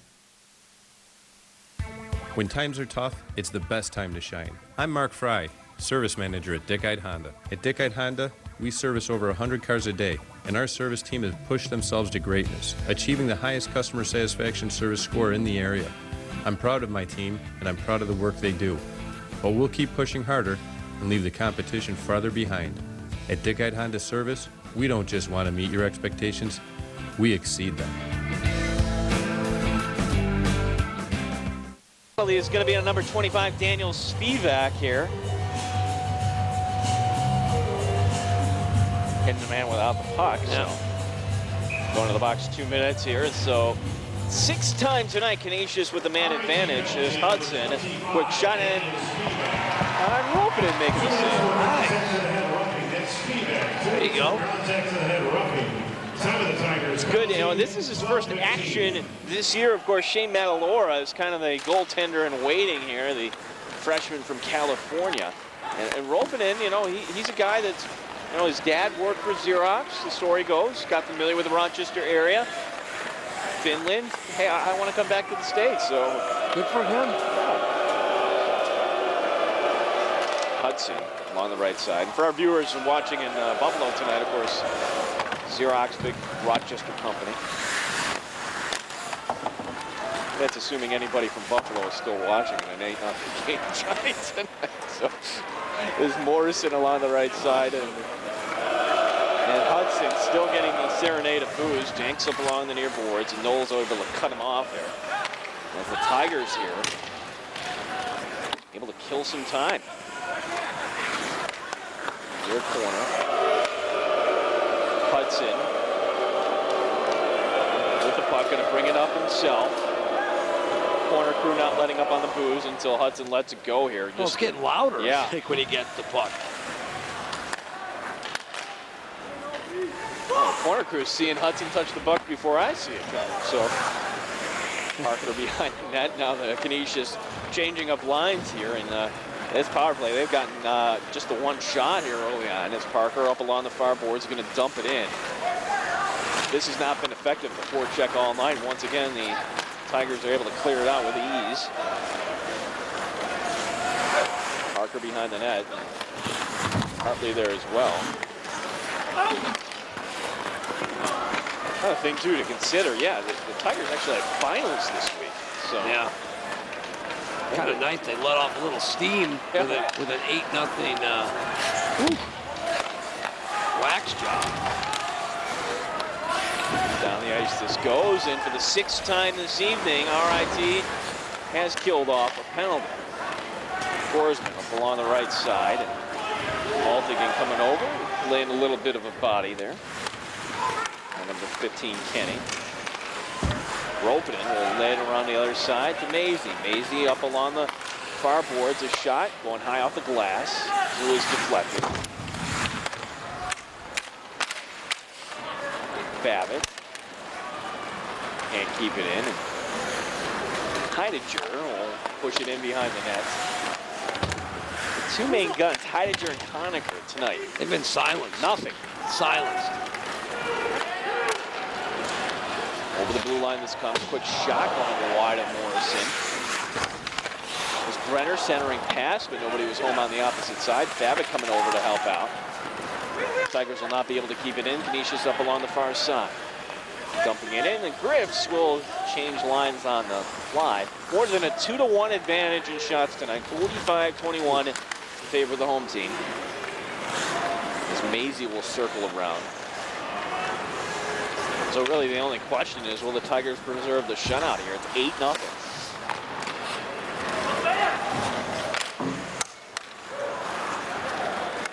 Mazur can't get to it in time. The Tigers at center ice will throw it back in. Morrison trying to clear it out himself. He is able to. The Spivak will have to push back, and the Tigers will hinge to the left. Smith will let it go on in. Tigers will use the forecheck here. We are down to 4 minutes remaining in this game. Mazur can't get it out. Janda looking for the hat trick here. Good to see him back into this game. Remember, he got belted. Game misconduct coming earlier by MacDougall in this period. Puck going into the far corner, and Canisius will change up line. So finally, we've hit first time tonight. It seems we've had a little bit of a lull here, Johnny. For the first time, it's quiet, a lull. The clock's moving. Carissimo, McReynolds. Boy, though, you know, if I'm a coach at Atlantic Hockey and you're looking at the box scores online and you see RIT winning 8-0. Hey, you're expecting them to let up, let down, anything. That's not the case. This team is primed and ready to go. And again, we will be with you on the Time Warner Cable Sports Net. That's 2 weekends from now. It's a Friday, Saturday, and if necessary, on a Sunday. And there you can see the website, RITSportZone.com. You want to watch videos like the video we showed at the first intermission of the weekend of Air Force? Alexin centering in front into the far corner. And I think most folks know, but I think it bears repeating. These broadcasts, there is a ton of student involvement here involved in this. So, yeah, just about virtually every camera shot. A lot of our, you know, Joe St. Pierre helping Chuck Hinkle tonight on the stats. So, if you're a student at prospective high schooler that is thinking about maybe this is a career, certainly we have the team right here, and another penalty coming up on Canisius as Alexin tries to center in front, and now pushing after the whistle. McReynolds getting a little bump there, and the Tigers will go back on the power play here, John. Just been mistake after mistake on the part of Canisius. I mean, he just, you know, loss is a loss. 1-zip, 8-zip. Move on to tomorrow night. Look ahead to the tournament. 2 minutes for a cross-check. Dave Cianfrini, 2 minutes for the cross-check. And there you see it. You know what I find hard to believe, though? We had the stat here from our crew. RIT's 8 goals tonight, the second most scored in a single game by an AHA team. The most, believe it or not, Canisius. They scored 9 against Bentley back on December 5th. That's why I was very excited to see this team tonight. Well, you know, thinking that they could be a possible opponent in the playoffs. As Mazur lets a big blast go, and Morrison lets that go wide. And who knows, they still may be, John. They can. There's now the shot going wide on the doorstep here. He's almost put in by Mazur. Just going wide of the net. A lot of net for him to shoot at there, but it was bouncing just a bit. I guess anything's possible. You can chalk it up. They just had, you know, just a bad night. Everything went wrong. I don't know. I'd be surprised, though, if they went deep into the tournament. Well, the way they're playing tonight, that's not going to happen. Hartley looking for the centering pass. Throwing it back up to Janda as Knowles was camped out right in front of the net. Knowles jumping up into the air. Jenks knocked it down, never got through, and it's cleared. With 1:13 remaining, the penalty is Cianfrini. And when I say deep, I mean, I'd be surprised if in the Final Four at the Blue Cross Arena. Right. Yeah. So they have to go out to Air Force the way they're playing tonight. Air Force will. We'll see what happens tomorrow night. As Brenner trying to center that pass and able to hold up on it. Now here's Mazur. Mazur, quick shot and glove save made by Morrison. One thing you can say, Dan Morrison has not quit. 46 shots now he's faced tonight. New season high for RIT. They had 45 versus Clarkson, but a new season high tonight. 1:23 remaining in this game, 50 seconds remaining in the Cianfrini penalty. Mazzei to take the draw against Zuke. After the game, our Shelby Hill will be standing by with head coach Wayne Wilson. He's got to be pleased. Ecstatic. Oh, boy. Well, the thing about Wayne, though, it's the same expression. For a loss, there ain't nothing to win. We're happy with the win, but we got to come back tomorrow with the same intensity, you know, Wayne. They're opening, making the save. So the Tigers here, 1 minute away from back-to-back shutouts. Going back to last weekend is Babbitt throwing it up top and just going over Tanev's stick is, of course, this point of the period. The ice gets a little choppy out there. Under 50 seconds remaining in this game. Fans chanting RIT. Babbitt along the far boards, down low to Mazzei. Brenner, just 5 seconds remaining in the penalty. Babbitt back up top, opposite side of Tanev, and we're back to even strength. It's Tanev shooting it on in, and Babbitt there to take it away, and Babbitt gets an elbow right to the chop. Another penalty coming up, and Brenner gets hit into the board as well. We might get 2 minors on this. What do you think? That's uncalled for. Uncalled for. Cianfrini coming over and going up high on Brenner. I mean, just get out of Dodge.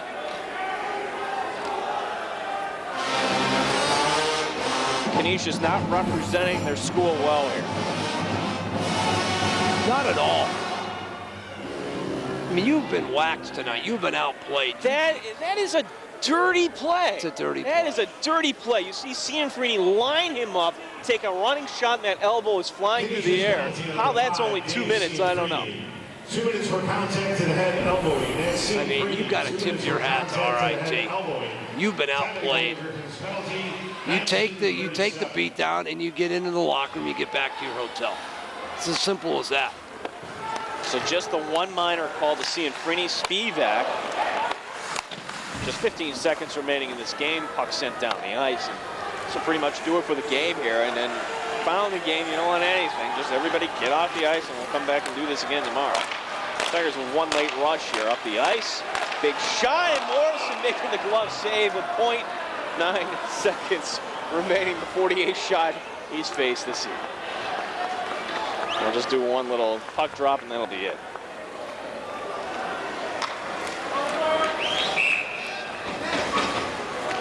The RIT Tigers with their most convincing victory of the season. 8-0. There you see head coach Wayne Wilson. The RIT Tigers tonight set an Atlantic hockey record with their 21st regular season victory in conference play. It was dominant, Gino. They Zamboni'd Canisius tonight. I mean, they outplayed them from start to finish. Simple as that. Well, these same 2 teams tomorrow night. 8-0. Our final post-game show is coming up next. You're watching Time Warner Cable Sports Net.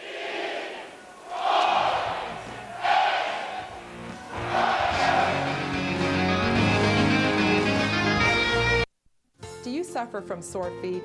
Many people have found relief from sore feet, back, knee, or even hip pain by calling the Good Feet store. With my arch supports, I can wear any shoe, any dress shoe, any sandal, any shoes I want. I can play 18 holes of golf pain-free. I used to be able to be on my feet for about an hour before the pain started, but now I can shop all day long pain-free. I got my arch supports at the Good Feet store. I've been able to do a lot of activities that I really love to do pain-free. Hurry into the Good Feet store today. Want to start this year of 2010 right? Log on to ifyousolotoyota.biz. Hey folks, Tom Park here on Grand Island. You can do this anytime. See our entire new and pre-owned inventory online, set a service appointment.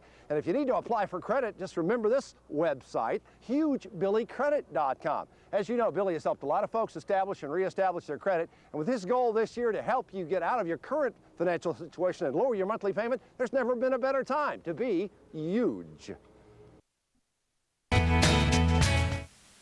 Are you planning a party? Call Wilshire Restaurant and Catering. For over half a century, Wilshire has catered to the Rochester area. Located at 1245 Lyle Avenue, Wilshire is family-owned and operated. Visit the authentic Doo-Wop Diner or purchase one of our 16 homemade salads.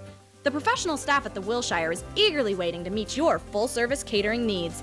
Check us out online at wilshirecatering.com or call us at 254-5765. You are guaranteed a goal at the Wilshire. Big surprise here tonight at the Ritter. Final score, if you're just tuning in, 8-0. 8 goals tonight, Janda. With so much to play for, I'm talking about Canisius, and to give up 8 goals and give that kind of performance, you got no excuses for that. None whatsoever. Well, they're announcing the 3 starts. Taylor McReynolds getting the 3rd starts. I'm sure you hear the horn blaring behind us. And then there we go. Jeff Smith getting the 2nd start tonight. Freshman there, set up nicely by Cameron Burt. And there you see Mike Janda, who last year fighting through a shoulder injury. And tonight I thought Janda, getting belted there at the end. A major penalty coming in the 3rd. Things starting to get away from Canisius, and I thought Canisius lost their composure in that. Lost their poise. A couple of, you want to call them cheap shots? I will. I didn't like it. I didn't like it at all. They were outplayed. In games like that, you tip your hat and say, you know what? The better team won tonight. We were outplayed, outclassed, no effort whatsoever. I just didn't like the couple of shots that they took at the Tigers. Well, the RIT Tigers scoring 3 goals in the 1st, 3 goals in the 2nd, 6-0 after 2, and then Chris Haltigin making it 7-0 RIT. It's just one of those nights, and, you could see there's Janda with the puck. I mean, this is the kind of night here. The shot. Okay, this is the Janda goal. My apologies. Janda goal comes in. Making it 7. With the blast, he falls his own rebound, and then this is when he's taken into the boards here, and that was the scary moment because he was down on the ice for a few minutes. And, give the Tigers credit, though, for not retaliating. This could have been a repeat very easily of 2 years ago when when it was turned into the WWE here, and there were suspensions and everything else, and we don't want a repeat of that. And I thought the Tigers, if that was just a dirty hit by MacDougall, their team captain actually. Absolutely, and Wayne talked to his team. They showed great poise, great composure, rose above it, and continued to play clean hockey. Well, we send it downstairs. Head coach Wayne Wilson standing by with our very own Shelby Hill. Go ahead, Shelby.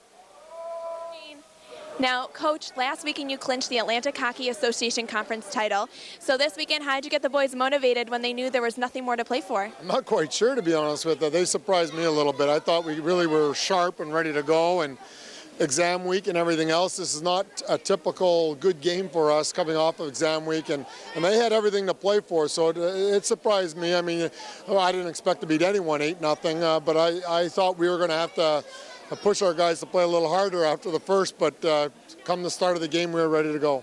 Now, Coach, I know 2 years ago there was a huge fight against Canisius. Do you think there's still some extra tension between the 2 teams? I don't think so. That game seems so long ago now, and not playing them at all this year until the very last 2 games of the year. It just seems like we haven't played them in a couple of years. So new players, new team, new goals. So we were pretty focused. I was pretty happy for that. Now, after Mike Janda got hit really hard, how did the team keep their composure?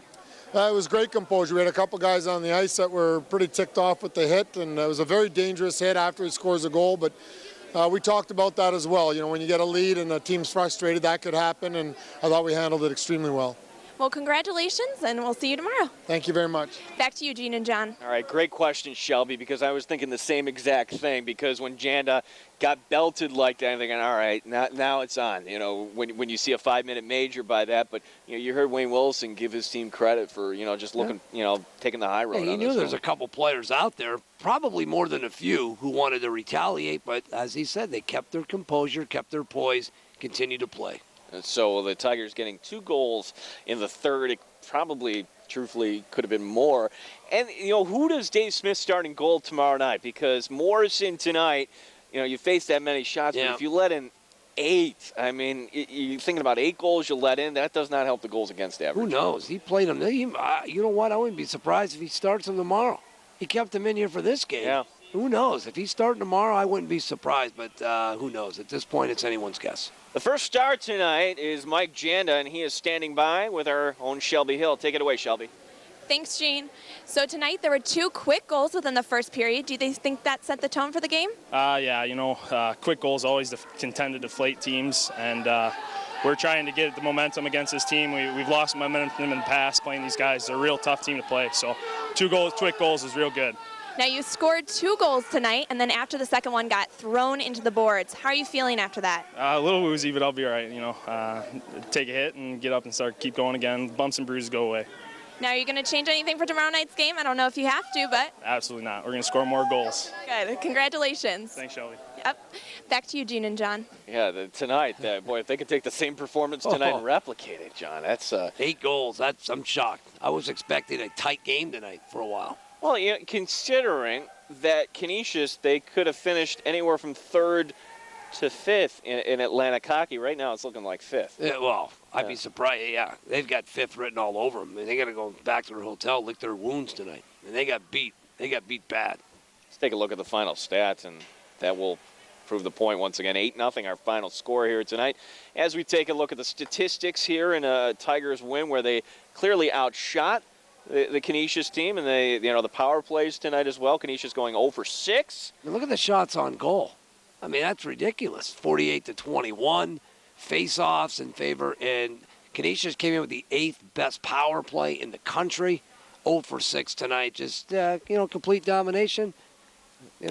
Another win for the Tigers. Your 21st of the season. Now, Corey Conacher coming into tonight, one of the top goal scorers in Atlantic hockey, 47 points in 30 games. I might have said his name twice all night, John. He just couldn't get to the puck. We saw that last week with Lamoureux. It seems like the Tigers identify 1 or 2 players, their best players, their playmakers, and they make a concerted effort that these 2 guys or this guy's not going to do anything tonight to beat us, and that's what they did tonight. In Rochester, we'll be with you tomorrow night on Channel 26, Time Warner Cable Sports Net.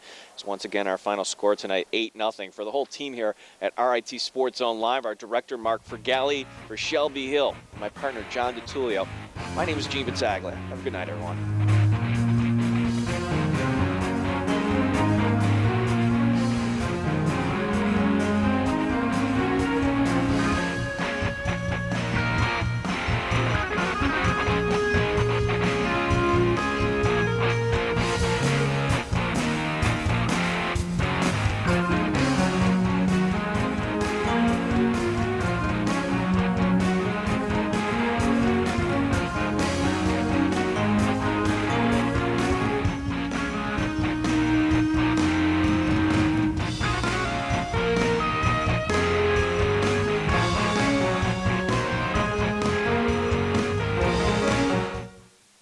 Can the no-fee guarantee do for you?